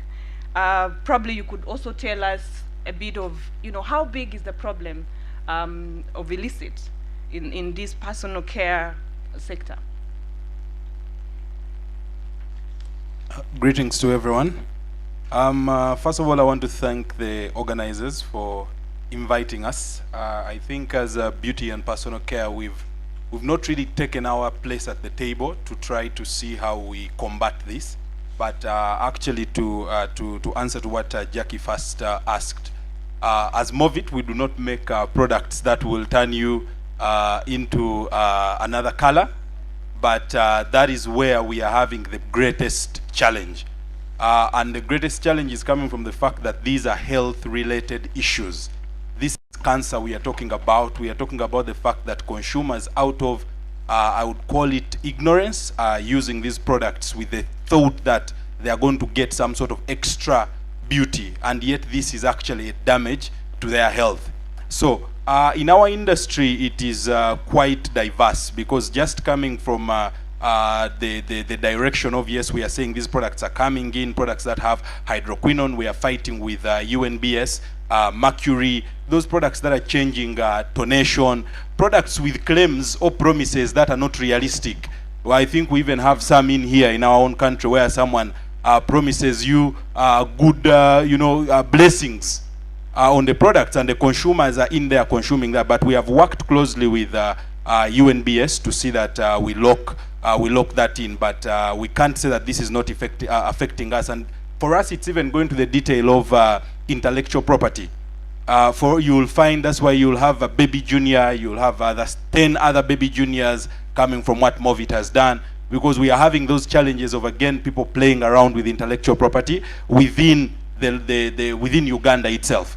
And I think that is coming because the barriers to entry in our industry, and it's not as complex. You'll find that when we talk about ungazetted productions, still the beauty and personal care industry is being affected more, because people are probably in their bedroom. For us, we don't need probably a whole room.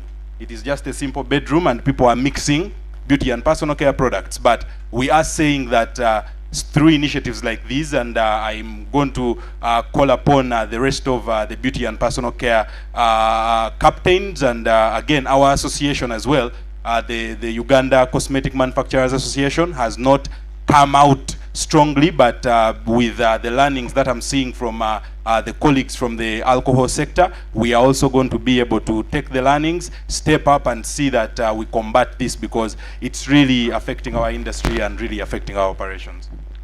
Super. Thank you. Thank you so much for that submission. Indeed, you definitely have said it. People have turned bedrooms and garages and all that into some kind of manufacturing den, for lack of a better word. Juliana, the alcohol sector, I think the most exciting sector when we talk about, alcohol, people get excited here. I can see some people in the corner already thinking aloud about this. There is a lot that is going on in terms of illicit in the alcohol space. It looks to be like it's the sector that it's a soft spot. Basically, people can easily do whatever it is that they want to do and get away with it. Just give us an idea of the cost of illicit trade as to the industry, the jobs and growth, but also what is the magnitude of this challenge as a sector? Thanks, Jackie. First of all, I think we have to thank our partners that we've been working very closely with in terms of curbing illicit, not just, of course, in our industry, but everybody here. So allow me to just start by doing a bit of politics here and thank our partners at URA. Honestly, we do recognize the efforts that have gone into this space since the introduction of the digital tax stamp, more recently the Kakasa app. The previous speaker was talking about digital transformation. How do we use our phones to curb illicit? I think URA, you've led the way in that space in innovation. I want to thank Dr. Ibiru, who is the head of our task force. He volunteered, we didn't force him, of the task force that we put together to fight illicit alcohol. So thank you, Dr. Ibiru. And Jackie, you've said ours is one of the most active and one of the most vivacious industries. And interestingly, on this panel, when I look across, illicit in our space is actually, I think, the most dangerous or acts almost immediately. So if Jackie uses illicit products to become like Juliana, she might die 3 or 4 years from now. We don't know. Those non-communicable diseases. If somebody uses illicit cigarettes, again, the impact is it's perilous, but you will not die right there and then. However, with alcohol, what we've seen, and I think Dr. Ibiru, you talked about it, people are dying, not just here in Kampala, everywhere. So it just paints, and we shared the video not to scare anyone, but to paint the dire need to just, interact with people right now and engage and sensitize. We were surprised the other day when URA enforced against illicit. I think you also in the Twitter space, in the social spaces, there was a very big intervention, illicit, counterfeit, smuggled products, everything was put together, and they destroyed it at scale. And what did Ugandans come back and say? Leave them, you don't want people to trade. I said, I'm actually surprised. So is it that people don't know that this is toxic material? They're saying, why don't you teach them how to do it? But they know what they're doing, you've seen. They know what they're doing, and it's dangerous. And the misconception, Jackie, if you'll allow me, the misconception is that when you're drinking illicit alcohol, or you're paying 5,000, 4,000 shillings less for what is a legitimate product that has a tax stamp and that is registered at UNBS, you're thinking it is a watered down version. So you're out there drinking, I don't know, Gundi Waraji, Miriam Gin, Soda Smanyachi. You're thinking this is a watered down version of Bell, watered down version of Uganda Waraji. My friend, it's not. They are nowhere near each other. Those are completely different processes. And when they tell you that these people are distilling things and only reaching the level where it is methylated spirit, that is paraffin. So maybe if you're lucky, you're drinking a watered down version of paraffin, you won't die, but you might get blind. What we distill to reach and produce is ethylated spirit, ethylated neutral spirit. Let us be guided, let us educate ourselves. Ugandans should be fighting illicit more than even these bodies up here. This is not the job of URA, this is not the job of UNBS. The job of an individual to say, why am I drinking something that I don't know the source of, that has no stamp?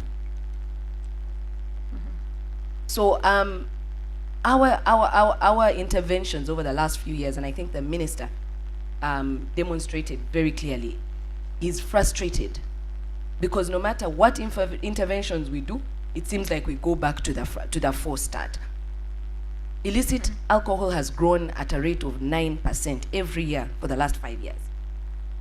That is a compounded aggregate growth rate, 9%, which means that every year, if we were producing about 1.2 million hectoliters as the legitimate people, what is 9? Call it, round it off to 10%. The other guys are growing faster than us.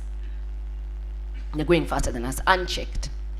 The current size, and I think, Mother, you talked about 15%, we're at a whooping 65% of alcohol produced in this country. 65% of it is unregistered and untaxed. That means that as Uganda Alcohol Industry Association, we only account for 35% of legitimate products on the shelf. So Uganda Revenue Authority, you are only collecting 35% of what is the possible tax out there. We did a bit of study and research on it, again through certified and recognized third parties, and it will shock you to know that the size of prize is about 6 trillion Uganda shillings. So if, as Uganda alcohol industry, we are paying in excess of 10 trillion thereabouts in taxes, 10 trillion. As Nile Breweries and Uganda Breweries, we're in the top 5 taxpayers of this country. But we keep talking about widening the tax base. Only 35% of us are paying tax. What are the other guys doing? And meanwhile, let them not pay tax, but can they please not kill people? There's that as well. So ours is to just say it is alarming, we are leaving money on the table, but we are also risking young people's lives. Juliana, do you want to just mention to us how much revenue is lost, especially for that 65%? So if the size of the liquor, illicit liquor, is about 6 trillion, about 40% of that would be taxed, so 2 trillion Uganda shillings. 2 trillion Uganda shillings is what we size to date, at least for now. Yeah. Sure. Thanks, Juliana. I think that is really very clear. There is a health risk, there is a revenue loss, revenue leakage that we are seeing there. I'm sure finance will pick interest in the fiscal loss that is as a result of illicit crop life. In agriculture space, there's a lot that is going on, especially in the agri input. The other day I lost my pigs. I bought some, what is it called? You know, I'm into livestock as well. So there's something I bought. I thought it was actually going to help, and fertilizer as well. The next day I had lost everything that I had. What is the challenge? What is the driver in that space of agriculture, especially with regards to illicit? Thank you, Jackie, and I also want to first convey my appreciation to the organizers of this dialogue. I think it gives us an opportunity to compound a lot of what is happening in a number of other sectors and to inform us of the best approach. And I understand that one of the best approaches that help in addressing the issue of counterfeit is being able to take a multifaceted, kind of approach that encompasses all other industries, because the challenges are quite similar, and yet also the effects you hear around are related to health, they're related to the environment, and of course related to our economy. So ideally, in the ag input space, and hearing from my fellow panelists here, percentages are being quoted, and one of the words that is common here is, for example, in the healthcare products, my brother here says they're most affected, from the beverages, most affected. I'm very sure everyone here either has had a meal today or will have. I mean, even when you're fasting, you'll have to break the fast. And agriculture is that fundamental to each one of us. In the agriculture space and in the ag input sector in particular, we are talking about a figure of about 30% illicit trade. And that has grown from roughly about 10% from the 2010, 2011 to now 40% roughly in 2023. And so the growth is exponential. And unfortunately, one of the key drivers of the growth in illicit trade, my elder here, Sam, has elaborated a lot and with great experience in what he thinks would be the cause or the major drivers, and I totally want to agree with him. Our inability, one, to comprehend the epidemiological impact of these challenges. I mean, if we are talking about health, I mean, if money is not your concern, I think health at least should be. We are dealing with a population where people have taken a fairly hands-off approach to matters that concern their welfare. Ugandans largely do not care about so many things. And when my sister says Ugandans should be at the forefront of fighting counterfeit, I believe 100%, but it's quite the opposite. People don't seem to care about the very serious impacts of some of the elements that surround their living. And because of that alone, the inadequate knowledge of the effects has prevented people from taking action, and therefore that is a major driver. But also the other very key driver is the inability of regulators and the rest of the concerned bodies to take action. I mean, we are talking about inadequate laws, but I'll tell you, even with inadequate laws, how much of what exists have we implemented? Because there are provisions, certainly. But when it comes to implementation, then so many other issues such as corruption, further use of public resources to further progress illicit trade is at the top.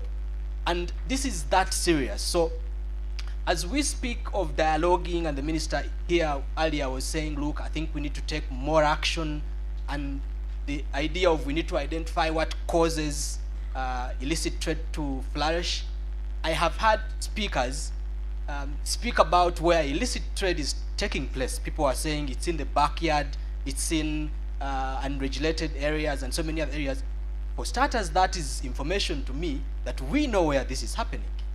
That means we need to take action already. We need to step in and be able to curb, reduce the extent to which this is growing. So just to speak of the very major ones, it's our lack of political will, our lack of understanding, enforcement, and so many other issues surrounding the growth of illicit trade, especially in the ag-input space. I get that. Speaking of the laws, I'll go to BAT. In 2015, Uganda enacted the Tobacco Control Act. In 2015, ideally, one would think that this probably addressed the challenge. Where is the gap? Thank you very much. The gap is really what Sam said, in collaboration. Different ministries come up with different laws, and they expect URA to understand all the industries in Uganda. They can't. So the Ministry of Health enacts a law, does not educate or create awareness, many people spoke awareness, on what those laws are. So my good friend Godson gets a request for tax stamps to put on cigarettes. As far as URA is concerned, that's all that is required. But a law was passed later, and nobody educated URA that before you give the tax stamps, check if there are graphic health warnings on the packet. So the law currently, the Tobacco Control Act, unfortunately impacts the legal players, the people who you can come and find me wherever I am, but the illicit players who you do not know where they are, that law does not apply to them. And these are the people who now are impacting our business. So it's the coordination on the ministries that pass laws. They need to update URA, go to URA, look at their systems before you authorize to give tax stamps. You need to see the product and make sure it is complying with their marking. That's number one. Number two, they make laws which stop the industry from dialoguing. So they want to make laws, but they don't want to hear our view, the Ministry of Health, which is very unfortunate. We write to them letters saying, how come these people have been allowed to import? They don't have ABCD. You put a law, and for example, you institute a committee, Tobacco Control Committee. The committee is not activated because those are the people you need to talk to. Ministry of Trade is part of that committee. They are our mother ministry. We write to them, then they say there's nobody in the committee. So it's the lack of collaboration with the ministries that make the laws, with URAs, and the industries that they're trying to. I hear you. So essentially, there is a bit of disconnect between our good friends here. Sorry, allow me put you on the spot a bit. Mr. Biru, you are here in the capacity also of the Minister of Trade. So speaking of the laws that are enacted in Uganda, so many laws, before I even get to the proposed alcohol bill. Now, what do you think? I mean, he has mentioned there is really a disconnect, as in the agencies are not speaking to each other.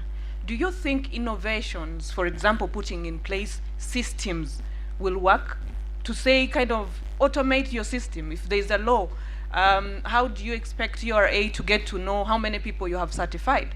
And I know, Mr. Bureau, if you check in your books, for sure, you will see that you have certified, say, I'll give an example of the alcohol sector, around 400 manufacturers. But if you check in URA's books, you'll have like only 50. And this you can actually go and check. I'm sure you can confirm that. Where's the gap? Thank you very much, Jackie. I think for starters, again, as alluded to, we have where to start from in terms of the existing laws and regulations, although some of them may need improvement. But I think what has been lacking or constraining implementation is the issue of coordination we are talking about, which I think we are now realizing that we need to make sure that everybody is brought on board, including specifically the private sector. You do realize that some of these laws are sometimes meant to regulate actually the private sector or the business community, but their participation is missing.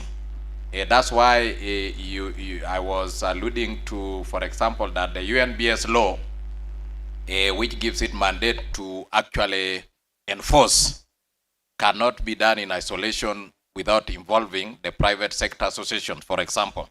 Again, as you heard Juliana saying, the associations in the private sector are very critical in supporting enforcement of some of these government laws and policies. And for me, I'm an advocate of self-regulation and self-compliance. And that's why we work closely with the Private Sector Foundation and the Uganda Manufacturers Association to help us create or organize all these production and businesses into sectors so that we can be able to actually use them as part of really self-regulation and enforcement. So again, we believe that we can do better, and that's why we are here. For example, you mentioned the issue of the committee for that control of tobacco. I'm aware that UNBS has already nominated our representative to that committee. So the issue is that we now need to get started and get working. And again, the collaboration among the regulatory agencies has also been weak. We do acknowledge that each agency has been like leading its own enforcement or mandate independent of the whole government. So in government, we are now appreciating the concept of working as one government, where all the regulatory authorities are now working together to complement each other. I've given you example, for example, as somebody wishes to come and apply for certification of his product to be able to comply with the quality standards. My requirement is that, have you registered with the Uganda Registration Services Bureau? So I have a role to support formalization of what? Of business. Because I will be able to give them quality mark if I narrowed my mind to the safety. But they will still remain in what? The informal sector. So I have a role now that as you come for apply for the certification, you must also be able to formalize your business by having a record with the Registration Services Bureau. If you do that, I will also tell you that I need you to have a tax identification number before I can proceed. So I'm also helping URA to bring these people into the tax net, the bracket, that as government, as I deliver my mandate, I must also be conscious of who else may want information from me or would want to ride on me to be able to do its mandate. Again, at the enforcement of imported products, where I think most of the challenges we are facing in some of the sectors, cosmetics, alcohol itself, but also the cigarettes, most of them are being imported into this country and smuggled around. So we also have what the concept of the one border stop post, where all the regulatory agencies actually supposed to be together in terms of border control. The issues of quality, as I've told you, URA is now aware that before somebody pays a tax, UNBS must confirm whether this product is safe to come into the country.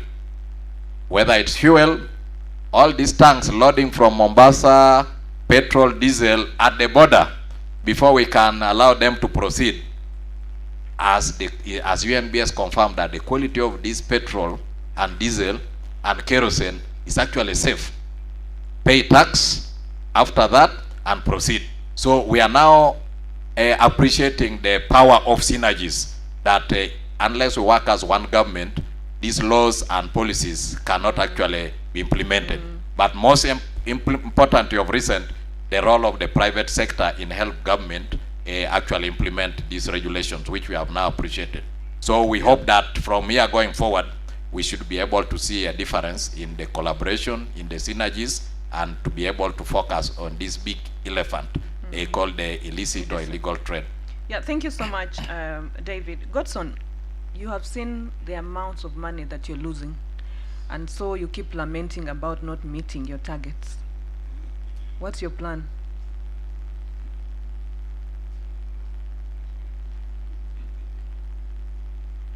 Thank you very much. Greetings, comrades.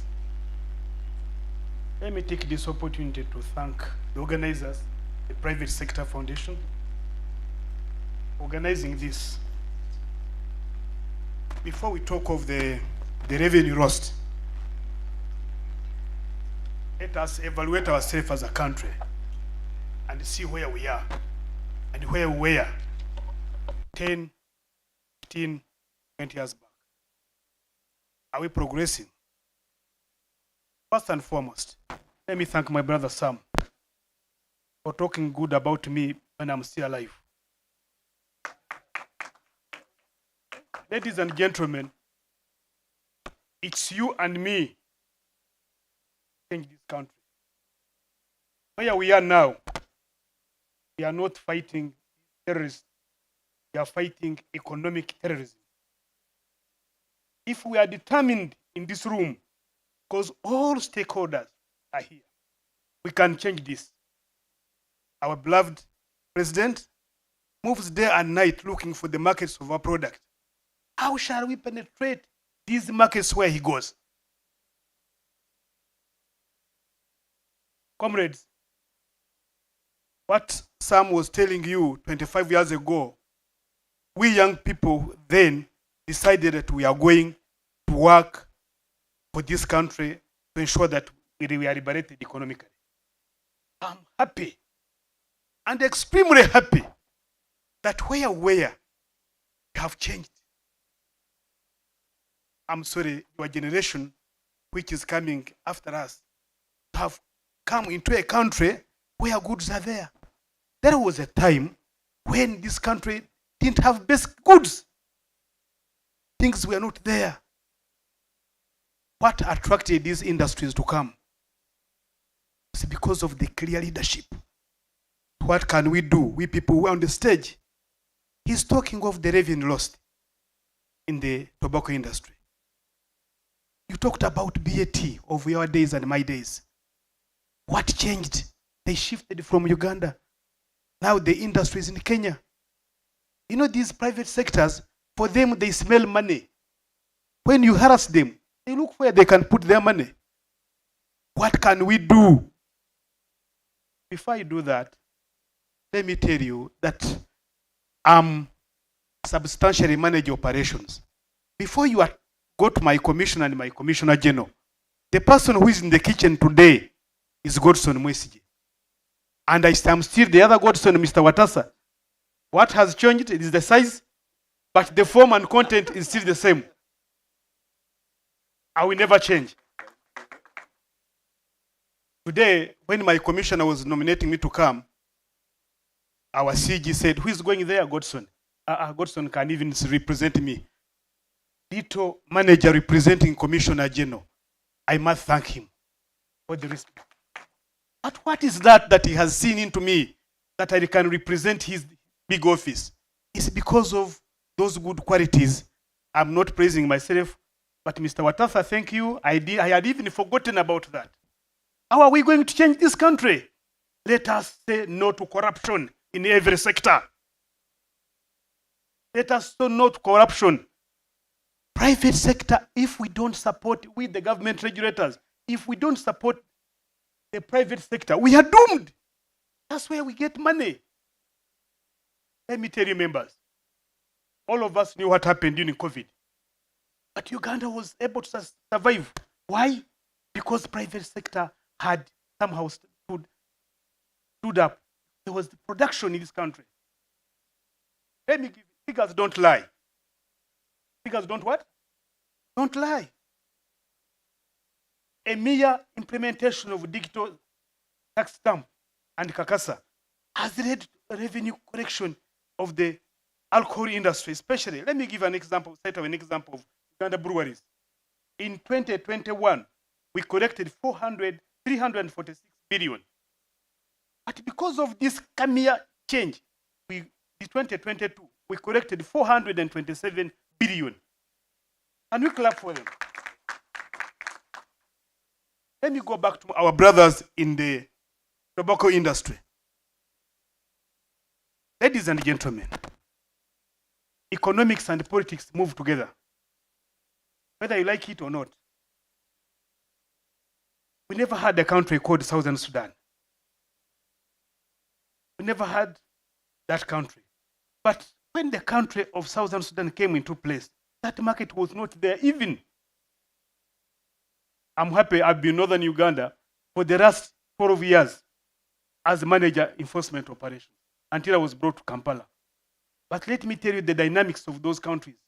We are neighboring two countries where systems are still low. And this is a porous country. When you talk of from Ngomoromo, Kitugu Madiope, up to Arua, we are talking about 700 kilometers. These are porous borders. We don't have the Berlin Wall. So it's we people, the young generation, that we deploy in these borders. But it's a very porous border. When these goods go to this country, they come back, round tripping, all of the day. What have we done as Uganda Revenue Authority at a strategic level? Here, listen to me. We have ensured that we increase compliance into this. How is it? Strategic deployment of enforcement teams in these border stations. 1. 2, making sure that the laws which have passed are implemented. We have had bilateral engagement. Yes, these are young countries. These are our sister countries. They have the will. How can we help them to grow and catch up with us? We have engaged them at a strategic level. Commissioner General and my Commissioner Customs have signed the last month they signed a bilateral agreement with them for sharing of information. See, we are running 2 systems. Here, we are using a SCUDA, but them, they are still rudimentary. They are using hand manual. These 2 things don't work. So they have to depend on the goodwill of our systems to feed them. But remember, where you don't have good systems, even corruption is high. So when these goods go, probably they land in those hands of people who are scrupulous. Next day they come back. In 2021-22, we impounded 25 million sticks of cigarette. Is that? Yeah, very correct. That's when I was there. And we are seeing, now that I've come at the center, I'm going to whip more. So I'm telling you, I'm the cook in the kitchen of Uganda Revenue Enforcement. Well done. So when you talk to my commissioner and my commissioner, they are there to support me, and they have supported me. Now that I'm at the center, let us have continuous engagement. Let us connect synergies. Why should we be coming here in these hotels? Don't we have boardrooms? Can't we meet EBS? Can't we come to URA? Can't we meet regularly instead of disturbing my brother's private sector funders? Why should they fund us when we are government entities? I don't know if you are getting my point. Yes, your point is... We have...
corrective action.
To a greater extent, a larger extent, self-regulated.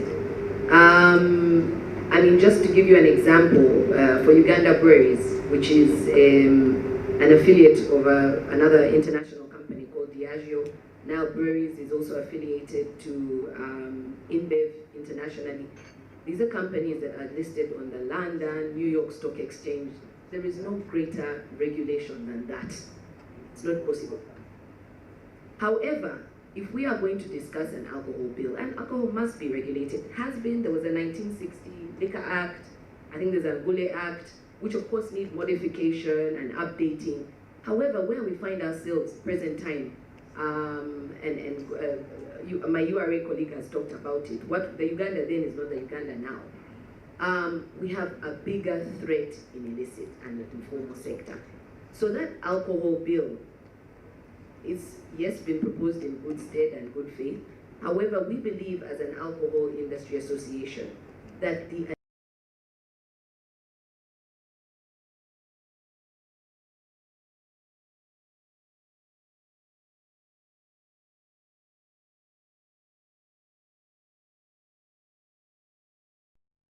opportunity. There is an opportunity. So how do we evolve and work together with the public sector to make a regulatory framework that actually focuses on that 65%? That is our plea.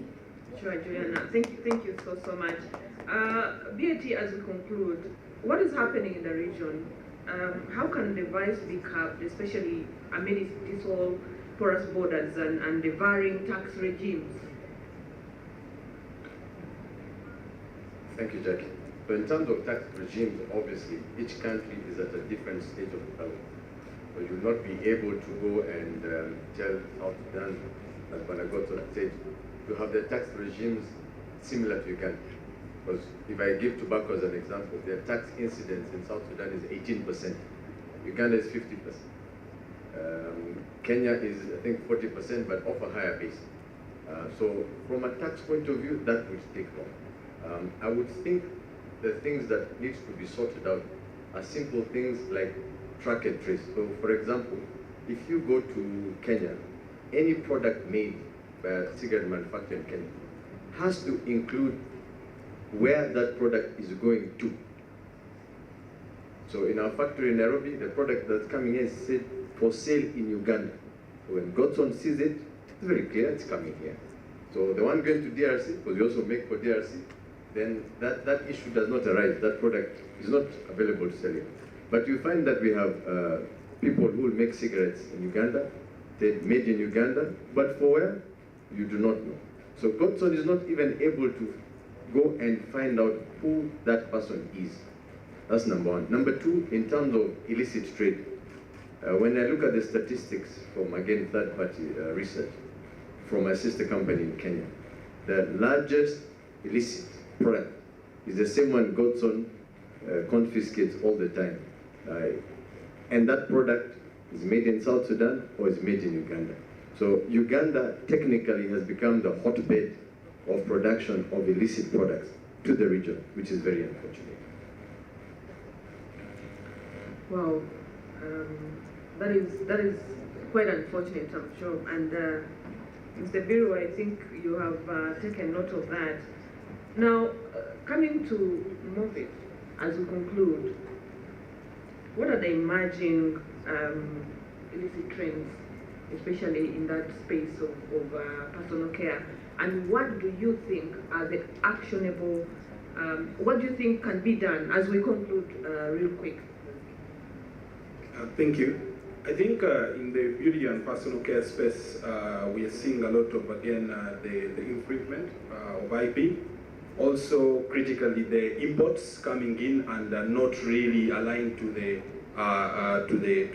laws and guidelines of the standards body, and that is also on the increase. Even when we come up and say these ingredients are banned from Uganda, we are still having those scenarios coming up. But again, URA is coming in handy. I think sometime last year, URA seized over 10,000 kilograms of products, and these products were actually boxed in MOVIT, boxes, but inside there was all these illegal products, and they were able to curb that. And I think also talking beauty and personal care, around the same time last year, they were able to capture over 25 tons. Now, this is existing and increasing, but what I love to say as well is that the enforcement is increasing, and I think we appreciate that. But as I was listening in today and as well consuming what the rest of the panel is saying, I also got to think that we may need to have a tweak in how we are approaching this issue. For example, the minister came here and said, 7 years down the road I am dialoguing, but we are not making great progress. We are moving, but we are not making great progress. And that got me thinking that, are we taking the fight to the right people? Are we concentrating this conversation in boardrooms? And I like the meetings, and the meetings should be consistent, but we need to actually see how do we educate two sections of people. We need to educate the consumers, but educate the manufacturers as well participating in this, because we need to understand what are their issues. The issues are, there is thought that the costs to standardize actually a lot. And that is information that they do not have, that now even through the funding of MasterCard, they can be able to get the certification and later. So if they do not have that knowledge, regardless of how many meetings we have in the boardrooms, we're not going to be able to cap this. So we need to take them the information. And we need to share success stories. To them of it, I think sitting here is the 100% indigenous, like 100, like here. We're born here, made here. But because of the support of URA and UNBS, we've been able to grow, and now we are in 9 African markets. How are we taking such stories to these people? You know, have sessions with them, sit with them and tell them, this is actually doable. You can survive with the costs as you actually take things in the right way, as you take the right processes. So I feel there is a job that we need to do, and this will obviously take some financing, because we'll have to go reach out to them. Because if we do not take information, you know, they say if you want to hide something from an African, you put it in a book, you know, just make it information, because we don't have it or we don't want to access it. So at times they have to bring it to us. Now we need to take the information that we know, because if Uganda Breweries knows, if Movit knows, if CropLife knows, that is only a section. That's only a small percentage. So how are we going to deal with the ones who do not know? So I think we have a social responsibility to actually take this information to those companies. And now secondly, the consumers. You see, we talked about it, and I think we've had stories of, yes, this alcohol is going to kill someone.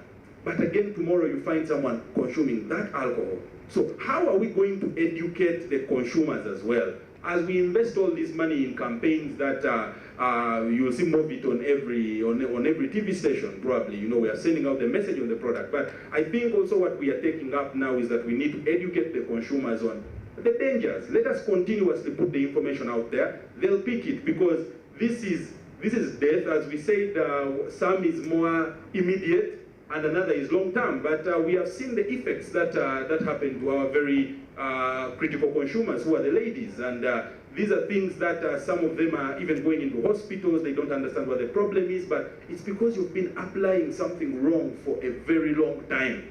And your body has now become weak. Your body cannot respond to medicines because you are not actually using the right products. And UNBS has come out, but we need to drum the message a lot more to the consumers, move it from the boardroom to the consumers, to educate them that these are real dangers to their lives, and this is the only way we'll be able to actually change the situation. That's very powerful, Robert, especially around creating awareness.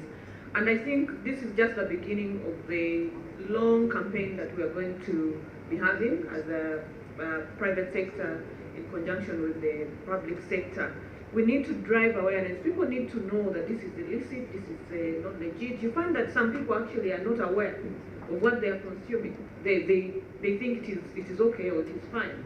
So the issue on awareness is very critical. It's really very key in this equation, and definitely we have to make sure that we run with it. Hoping that this is not going to end here. We need to have that drive out there so our consumers can know what is good and what is bad for them. Now, CropLife, as you conclude, your parting shot. Well, counterfeits is one of the biggest problems in the agri space as part of illicit trade. And illicit trade is not specific to any industry. And like colleagues have shared here, the approaches are quite similar. I believe awareness must continue. And as my brother asks a very pertinent question of to whom are we creating the awareness? Maybe over time we've talked to maybe the wrong people, or maybe a certain section of the population has now awakened, but our population keeps growing. We have new people coming in and out every other day. So awareness creation must continue, but also another very critical one, especially to government. I'm hearing a lot of positive talk from the representative, and I'm happy about that. But there is need for collaboration, especially with private sector. Also within the private sector, the illicit traders are getting more organized to commit, I would call it better organized crime, and industry players are still at large. So I also want to call upon different players in the different sectors, of the different industries, to collaborate and work together, share information, and also aggregate efforts to be able to get the most out of it. And the last one really is to call on government to move away from the position of a parent to more into a position of a partner with private sector, such that we can together help decrease the extent of the illicit trade. All right, so we are closing this, and I just wanted to see, I see Godson is smiling. I don't know whether you are naturally like that, or I can't be sure what you are communicating, but I'm happy that we are moving in the right direction.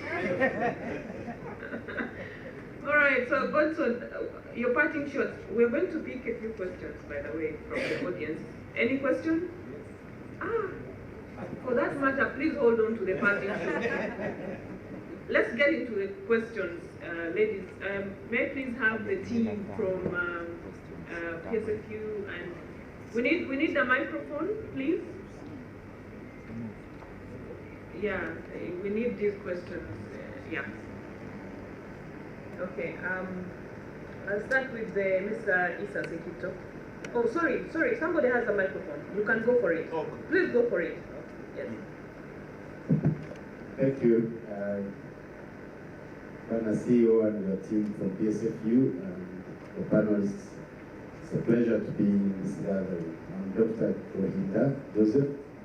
I'm from the Uganda Meat Producers.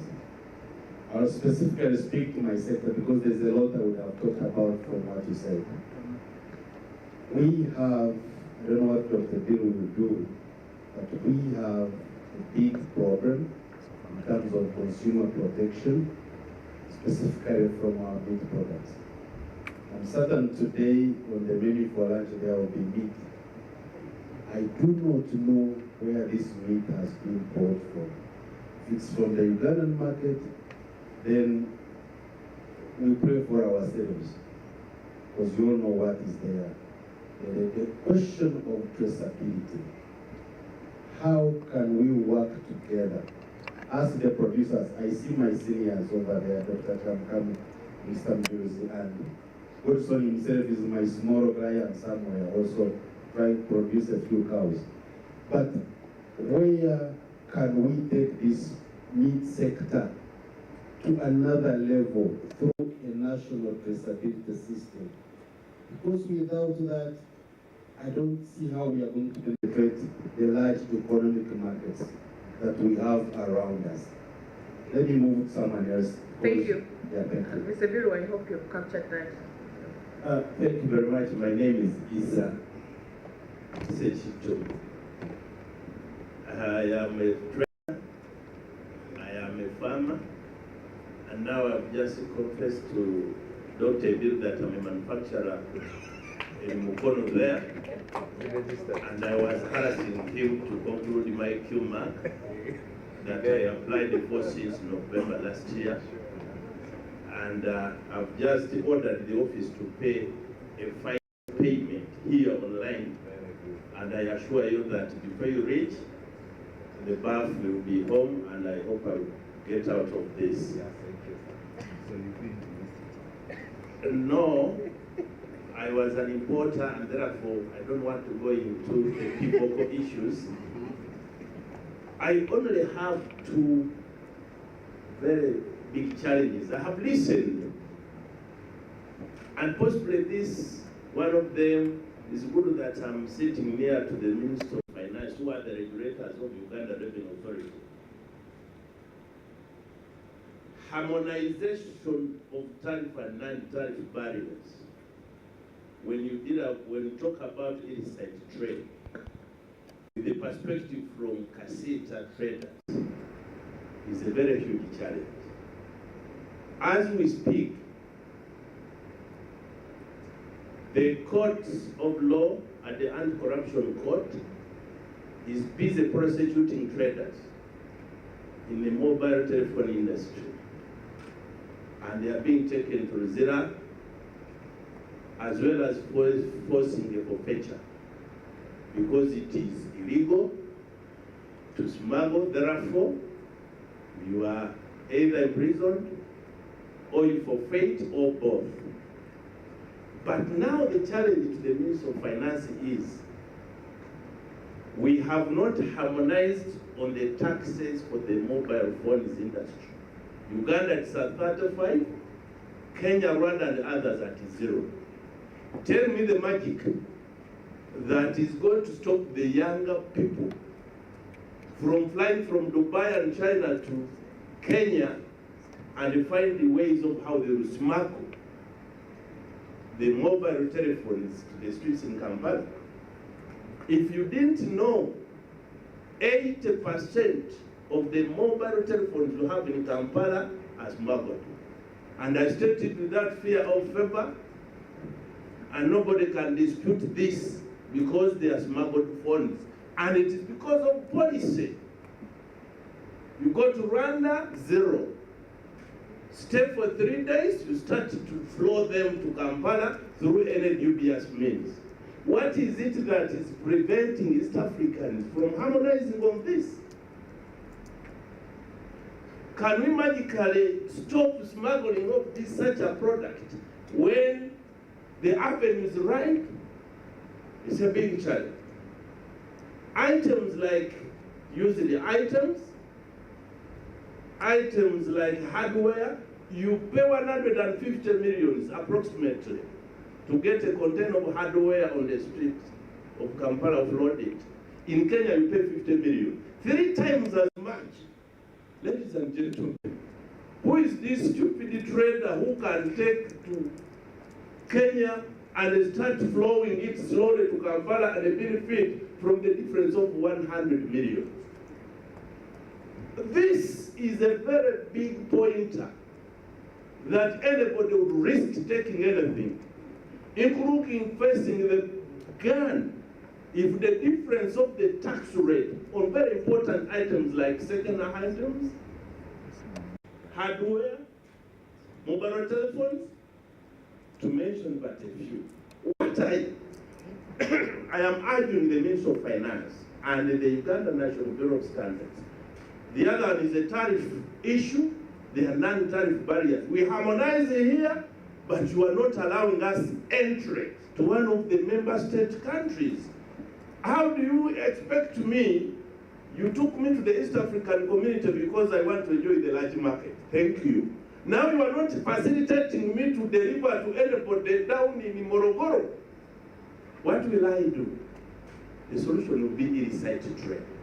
So when we look into these Ugandan case issues which we can manage, we also need to look into whatever has been harmonized, let us do to the later.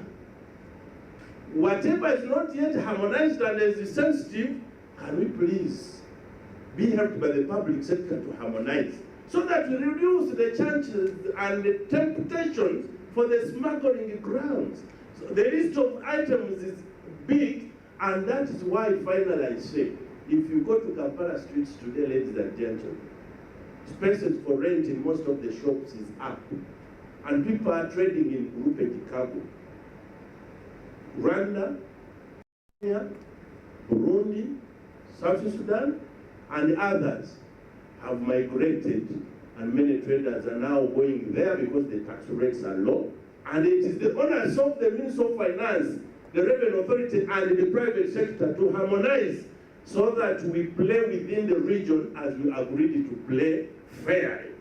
It would be very unfortunate that people are taking advantage of the low prices, the low taxes in a certain region, and then they are promoting the illicit trade in form of smuggling. Yeah, sure. Thank you. Thank you so much.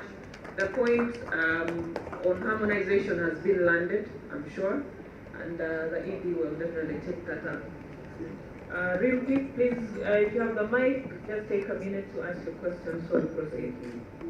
Thank you, Jackie. My name is Roger. I'm a researcher, and as I was paying attention to the information that was being passed, my attention was drawn to sharing the information. Now, the minister said earlier that for 7 years down the road, we've been having these conversations and no change. I think it's the right time that we looked into the other direction. Because today, if you look at the sort of businesses that we have, most of them, the people that are involved are youth, right? And now that takes us to the direction where we have to consider the e-trade, the e-commerce. Because nobody on the panel paid any attention to e-commerce. And this is where most of the illegal businesses go into. Now, my first question would be to the representative. There was a story that ran on NBS a few weeks back. It was on the border, I think it was border Kenya-Uganda, where there were clear cases of police taking bribes. What was that? What were the charges? If you allow me, in a few minutes, I would like to propose a few things. If we're into e-commerce, can we have the online safety bill? Just a proposition. Yeah? Because when you listen to my brother, my old Robert, he's into beauty care. Few days ago on the commission, I sit and we had this discussion about the beauty ladies and the products they use. Now, a woman, a lady, goes and sees this advert on TV. There's this beautiful brown lady, and then she's endorsing a product. But meanwhile, when you do research, it actually says this lady has never used that product to beautify what she has used. But now there is someone else watching, and then they go to buy that product because someone brown and beautiful endorsed that product. So, can we have the advertising standards authority, something like that? Can we also have something to cater for internet advertising, the internet advertising bureau? Just a proposition. Thank you. Thank you for that. Thank you. Thank you, moderator. I'm called Dr. David Kamkamu, and I'm here wearing two hats, both in the agriculture sector, the tobacco sector, and the beef. Actually, I'm surprised. The discussion we're having here is what we used to have about 10, 15 years ago. I am happy to see Mr. Wargambe here. And I think it's some of these things we talked about when he was still in URA is exactly what we're discussing. And I want to make reference to the minister. Also, he talked of 7 years, but probably me, I'm for more than 7 years in this discussion. There are two things. When we're going to look at solutions, because we should be looking at solutions. And I am happy with him earlier when he said, Uganda is very good at talking and no action. I thought that we talked about the same things. So there are perspectives, solutions, and summarizing the Psfu has said, there is a perspective at the regional level and a perspective at the local level. The regional level is we discussed it a long time ago as issues touching on taxation. The differentiated taxation regimes. When we talk of East Africa, we are not East Africa as per se. You find Sudan has its own policy on cigarettes, on warnings. Tobacco sector, we have problems of health warnings, where you find Sudan, they are not there, in Burundi, they are not there, but we're in the same market. The same on taxation. They have different rates on exercise. So people, as he said, people find it very easy to bring the products and sell in Uganda.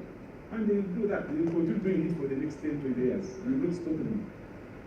So, to me, we find solutions at how do we harmonize the regional issues, on issues to do with taxation, health warnings. Then at the local level, there are key issues we know.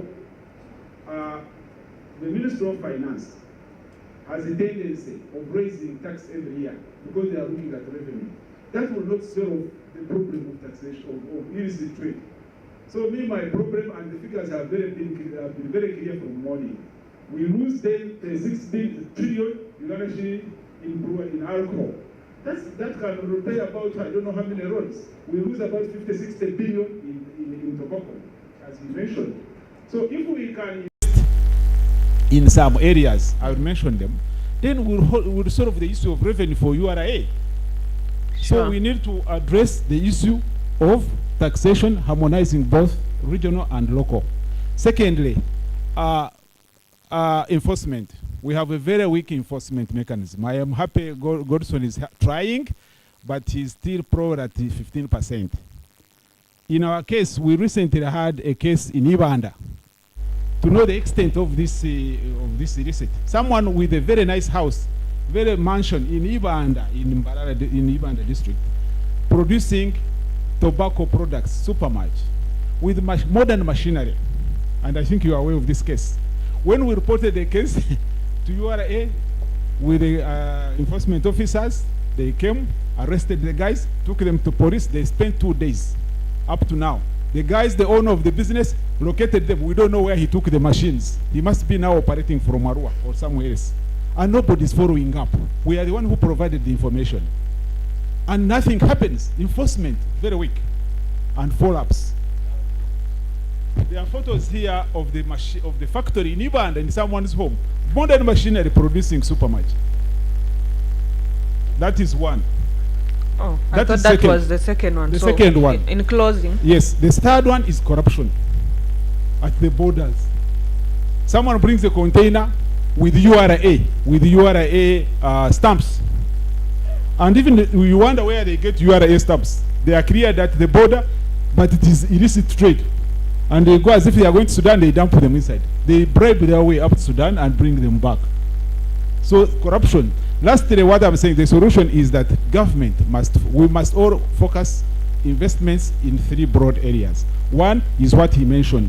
We need to invest in information sharing and gathering. 2, added traceability mechanisms. If someone in Kenya sees a container of illicit trade, inform someone in Cap. So we all share information and quickly act.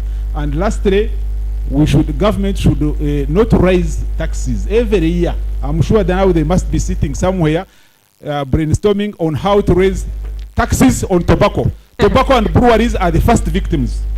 I can tell you, and you tell Mr. Kasaija, whoever, or Mr. Ngobi, they will not achieve the revenue if this illicit trade is still. So please invest in illicit trade measures that will curb illicit. You will even triple the money that we would have got if you increase the rates on cigarettes and very well landed, sir. The point is landed. Thank you so much. I just hope that we don't repeat the same other questions that have been put across, just to save time so we can have our lunch. Thank you. To you, Sam. Jackie, I'm not repeating a question. I'm just taking 2 minutes to share experience because I would like us to talk things that work. What I hear in this room is repeating lamentations. Let me point out a few sectors. The petroleum marketing sector was very dirty some years back. Okay? As we speak now, up to 98.7% of the fuel on the market is clean fuel. What did we do? I chair the Technical Petroleum Committee at the Ministry of Energy.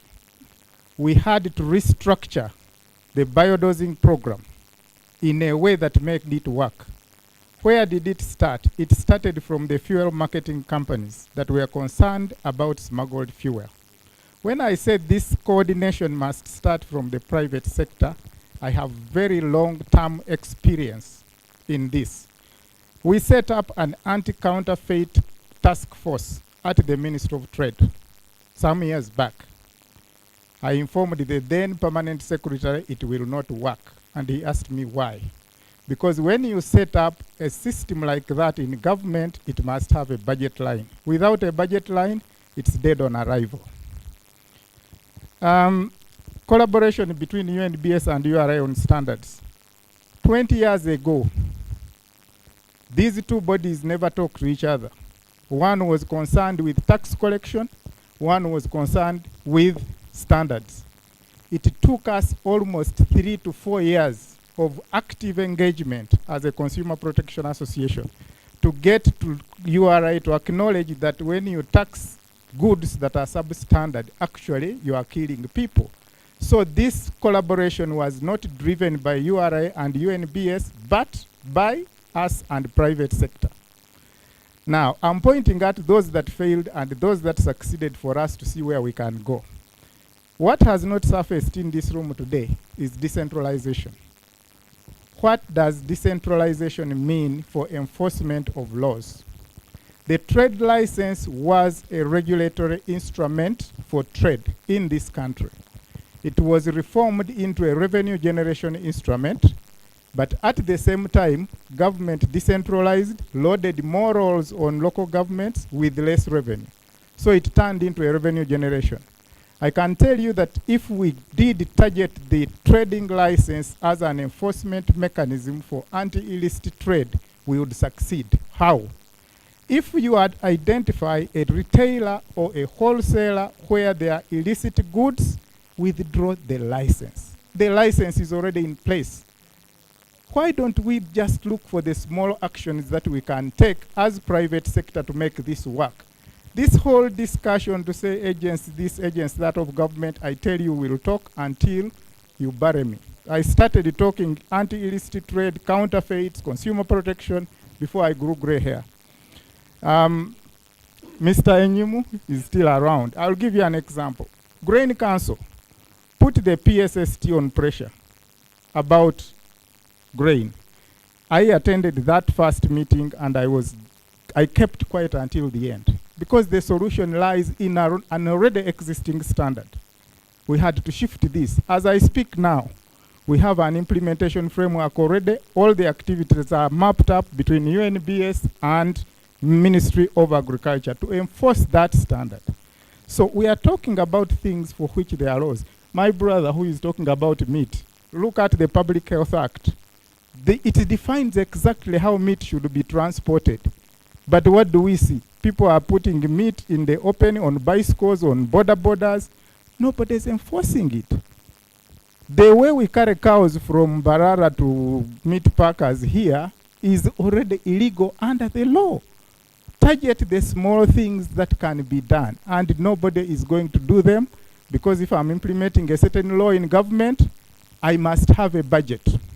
And that budget is for the activities defined under that law. It's a macro arrangement. So the private sector has, surprisingly to me, mooted a very nice thing, anti-illicit trade forum or framework. Can that framework sit down, identify aspects of the different laws that they can link together and bring this to the government sector to say, this one, if we link it with the other one and the other one, we will be able to work. I would like to hear the last person talking about a new law. You can say they are weak, but first deal with the weak laws because they are already there for us. Thank you very much. And market intelligence, yes, it is you who know. The people in the business are the ones who know who is dealing in illicit trade. Godson is not going to be in URI and get out of his office and know who is doing it. But let's target those small things. So my closing remark is this. Get the anti-illicit trade forum to do its research across the laws that have been named and regulations, and then develop a work plan to see those ones implemented. I will be available for expert advice. Thank you. Thank you so much.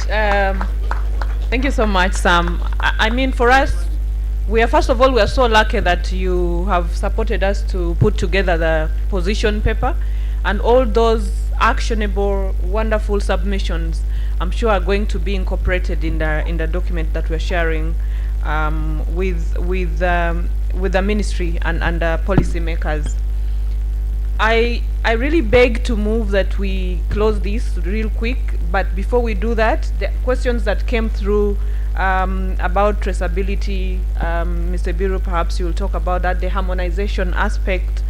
The bit on corruption will go to Godson because he's really passionate about that, but it's unfortunate that now there's, again, evidence coming through that these guys have URA stamps, and so you can see corruption has to start in-house from our side, that side. And then I think the other take-home really from the submissions from Mr. Watasa is, you know, we also have to benchmark on the sectors that have worked, like the petroleum that he has talked about. That is a very good one for us to look at. And of course, getting that anti-illicit trade forum working. So, Mr. Biro, if you could just respond real quick so we can close. I think, one, let's start with the issue of harmonization within the region. I think, again, as alluded to, Uganda is leading in actually pursuing the harmonization of our systems from the tax. As you are aware, the issue of ASCUDA is being benchmarked. Godson will tell you that ASCUDA tax management system is being benchmarked now globally, and that is the thing we are pushing to our neighbors. But on standards specifically, we are now working to make sure that we have one test, one standard for one market, and we have greatly achieved that. If there is any integration so far within EAC, it is on standards. I think the issues you are seeing now, including milk and so on, is no longer to do with standards, be it sugar, be it poultry. It has nothing to do with sugar, grain, maize, because we've done our part. We have East African standards where we have already agreed on mutual recognition agreements that once a member standards body like UNBS has granted a quality mark to that product, it should really freely move. But we find, as you have alluded, different levels of appreciating this, and protectionism still from individual enforcement agencies other than at political level. So that's why you see there are still some of those restrictions, but largely on the issues of standard, that one we have agreed. You have a Q mark, please drive wherever you go. And I want to, I think, thank Movid. Movid Rogers, when we went to Kinshasa for a business summit for the first time to look for the market for Ugandan products. We went there. When you look at your dining table, from water, the meat, and so on, comes from Europe, Latin America, nothing from Africa. And all these are just across the border. And I was very happy that as we battled the issue of actually the illegal and illicit cosmetics, most of them come from the Congo border, South Sudan, Congo. When I think you talked about what causes people to be brown, the hydroquinone is actually a contraband banned product. And we are always running with UR all the time, seizing containers of this. Congo is the conduit of most of these cosmetics. But I was happy that despite that challenge, Movid, if I saw any Ugandan product, was among those in exhibition in Kinshasa, because they were already selling there and actually having a very good market share. So the Congolese ladies are enjoying Movid, which is a genuine certified product by Uganda National Bureau of Standards. And those are the success stories we need to be telling our people, is that this we can actually overcome. So we are doing that as far as standard is concerned, acknowledging the challenge of Southern Sudan and Congo within the member states, whether in terms of harmonization of tax systems or standards. We know they are still quite very low, and we are trying to help them to come on board. The other issue on meat, I think I want to thank my brother Sam Watasa, that the public health laws and the local government, really these bylaws at local government should be able to complement us. We have standard, for example, on the butcheries.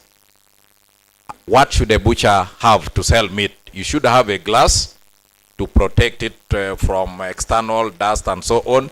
You must have running water for the person selling meat, and the place should really be hygienic. But what do you see in these markets when you go? You have somebody issuing a receipt, collecting money from this person who is actually selling meat on an open table, dirty table, and you know, with a drum of dirty water where it recycles, washing the bienda, really. And you're supposed to be enforcement person at that local level.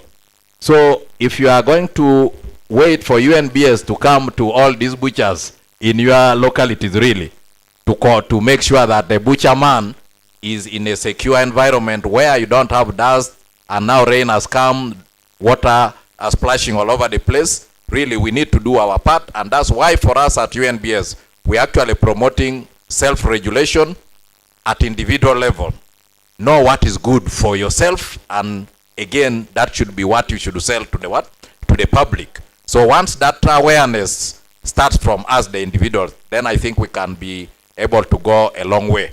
Then we are encouraging our sectors, the meat sectors. You have opportunity to really help us organize those dealing in what? In meat trade.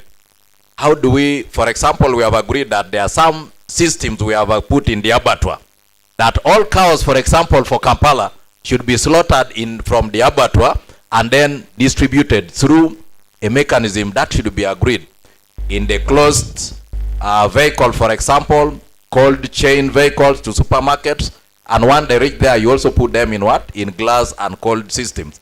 But what do we see every day? The LOC one is moving, a boda is carrying a thigh of a bull, going to the next butchery. You even don't ask the man, where has this cow come from? Did he slaughter it from the forest or from where? All meat should be slaughtered from the place we know as what? Good hygiene management systems. But we see meat all over the place. Nobody even asks. In fact, the traffic police officer tells the boda man with the meat to cross because he's interrupting his work. You see, you don't ask the man, first of all, what meat is this, from where? So we have a lot of really what we are saying, community policing, community awareness, Sure. beginning from ourselves. So that should be done. On the issues of misleading advertisement, I think that is UCC. We have engaged UCC severally, that we do not want to see anybody advertising a product certified by UNBS for safety to be something else. We are not certifying products for now to give you therapeutic benefits. If you are weak naturally, please confess that product does not give you additional energy apart from the safety that when you drink it, it will not kill you. That's where the Bureau stops. So we have already agreed in principle that all those adverts must be vetted so that it contains the content of the what? Of the product for which it is certified. Yeah. Nothing else. Thank you. Thank you so much, Mr. Biro. I mean, for me, my take home, if you are weak naturally, please allow, accept and say, Jesus, this is what you have done to me.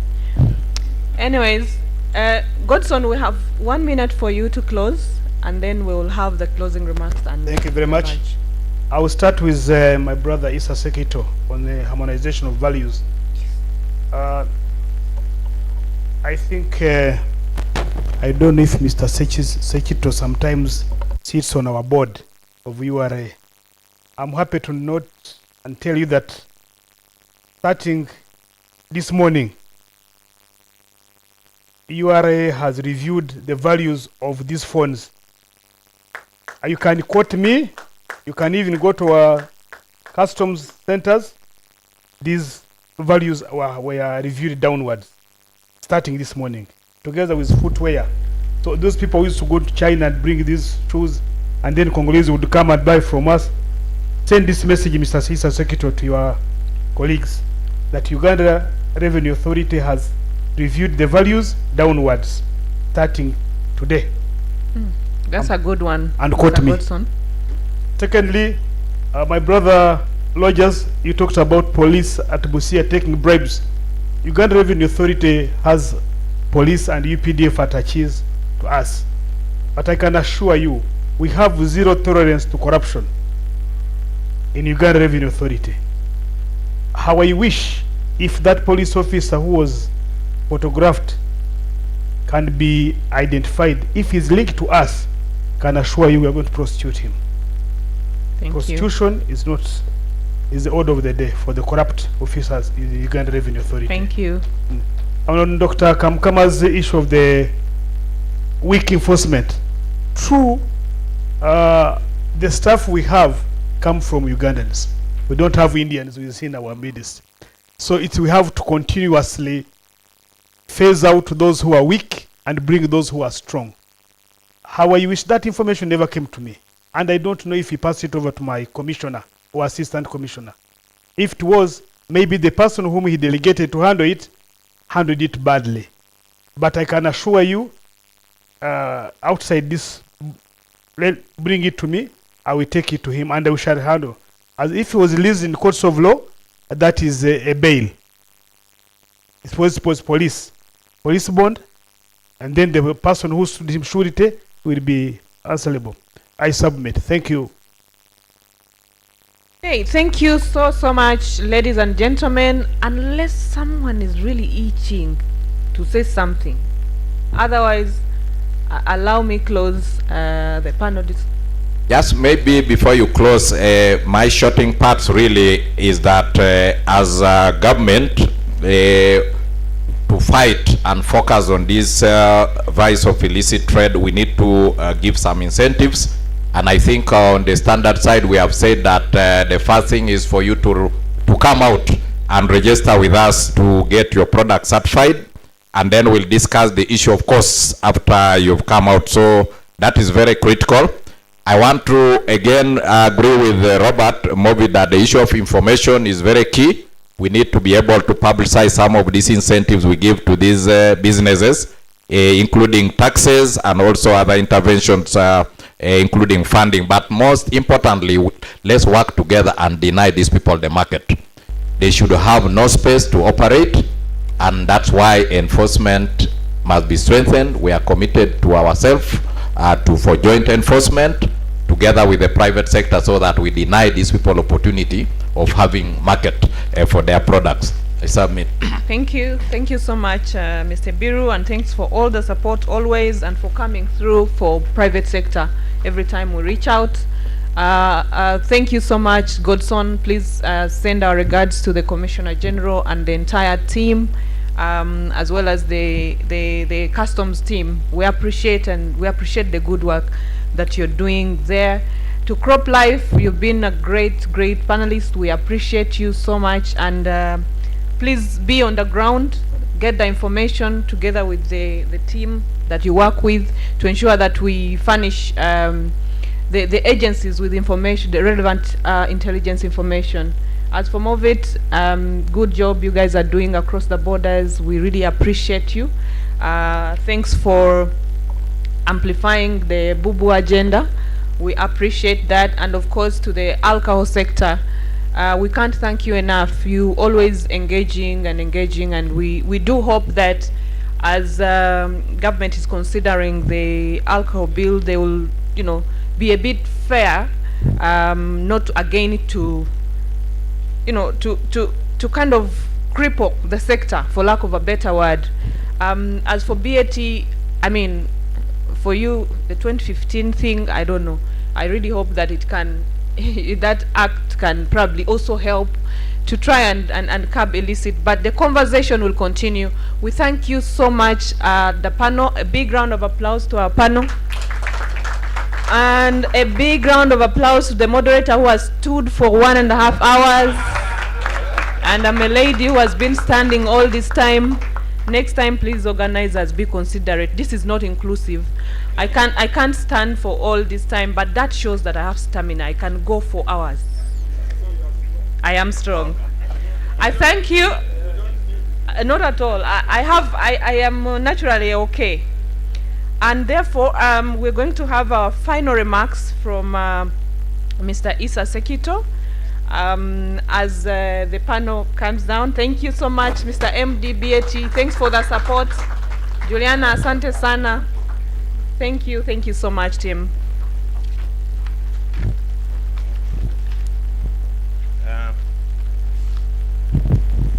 Protocol observed. Ladies and gentlemen, thank you for being naturally fit. The moderator, for standing the test of time for since we arrived here. Ladies and gentlemen, I just have, my name is Issa Sechito. Some people were codenaming me Kasita until I'm diversifying to be a manufacturer, deserved manufacturer. I am a farmer keeping busy in Kamira in my home area, which honey I'm exporting to Dubai. I am blessed that I'm the Director for Trade and Commerce at the Psfu, as well as the Director for Commercial Business Council representing Uganda. The experience that I have sharing with you all, I'm speaking on behalf of Psfu here as the Director representing the Chair, and therefore, ladies and gentlemen, I'll do only a few things. One, is to thank everybody that has participated in this workshop. Two, to really emphasize the point of the bad vice and the dangers of illicit trade. Qualities for you and me.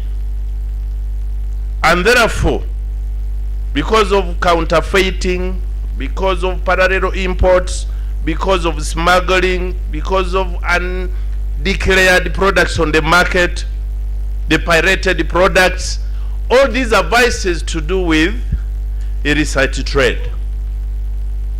And therefore, ladies and gentlemen, as we all concert our efforts, I need to thank the Psfu, because I was so surprised that amidst all challenges that we stood into during COVID-19 pandemic, a whole $500,000 were given to the Bureau of Standards so that we fight counterfeit and fake goods. How else and when else can I call upon the government to please combine efforts? Because either you are on the side of the public or private sector, we are all vulnerable. I always tell the business community, ladies and gentlemen, that while you are selling a bag of cement that has lost 5 kilos, somebody is ready to sell to you and your family Panadol for whose expiry date has been removed and it is now poison. And therefore what you do, you are only eluding. You are only making someone miss a few grams and is going to give you poison in the form of medicine. And therefore it is important, ladies and gentlemen, I usually don't sign on documents to consult efforts. Today, under all my categories and particularly the Psfu, you saw me apprehending my poor signature to join the fight on illicit trade. There are challenges to do. Dr. Ebir with the PVOC, you know how much we have suffered and we are still suffering because of this. You know how the Auditor General found out how many traders are eluding the systems of the Bureau and what is happening in that area. We don't want to frustrate the efforts of the manufacturers by assuming that we are testing from outside, yet we are abusing your system. There is a time, let me report it to you officially and this meeting, where the business community would add a cost while they are transporting goods to Kampala for your people. That you prepare 5 million, if you don't have a COC, certificate of conformity, give it to the agent and you will go. Where does all that bad stuff end? So we are still all challenged, and what we need to do is concerted effort. And above all, let the people in the public sector not to become informers. You know, it is very dangerous when you are the spokesperson for Casita, for example, you point out the poor products, you report it to an officer, and an officer calls you back because those are accomplices. You become a target for being victimized. At times we keep quiet because we fear. You let out information, yet the information you are letting out to the officer is going to take it behind you, and then the business community will look at you as a treacherous person. If everybody is concerted in this effort, from the local vicinities, there are times when as members of Casita, we look at products that are not for human consumption, that are not fit. You take the matter, and then what happens there, they tell you now, Mr. Issa, is this a counterfeit or a fake product? There is a counterfeit product that is modern. It's very good for all of us to combine and set the difference. It's a counterfeit product, yet in standards it's even better than the original item. How do we handle that? You go, you point at a product, ladies and gentlemen, and you tell you, no, this is not a unit-based matter. Can you go to the police and then Minister of Internal Affairs, because this is for prosecution? This is message that we need to package well at our local levels, in Imbarara, in Kampala, in Mbale, and in all areas, so that you are a call away. And then the people that you tell to go and take action, do take action the way you take it. Some of us call your people, and the way you respond is not the way they do. If a whole executive director can answer back a call, how about a supervisor? So as the public sector, ladies and gentlemen, help us help you, because quality is for all of us. It's for you and me, and the earlier we started this campaign, the better. I thank you very much and declare this workshop closed. Thank you very much.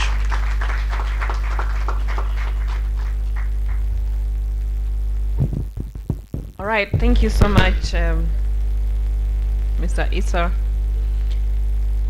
Ladies and gentlemen, you have been such a great audience, and it's time for us to have some lunch, and then we can depart. Charles, we have just a quick request. I can see Mr. Stephen, and that table is really delighted, and I don't know whether it's because we are getting closer to 5 or lunch, where we're about to start delighting ourselves in those beverages. Okay. All right, so we have a request to make. We're going to have a group photo, but we're going to have about 3 photographs. Then we will leave. One is with the panel and the PSFU team and the board, and of course the private sector players. Please step forward so we take these photos and go do other things, members. Yeah. Yeah, something, yes. May I request the panelists to join in that first picture.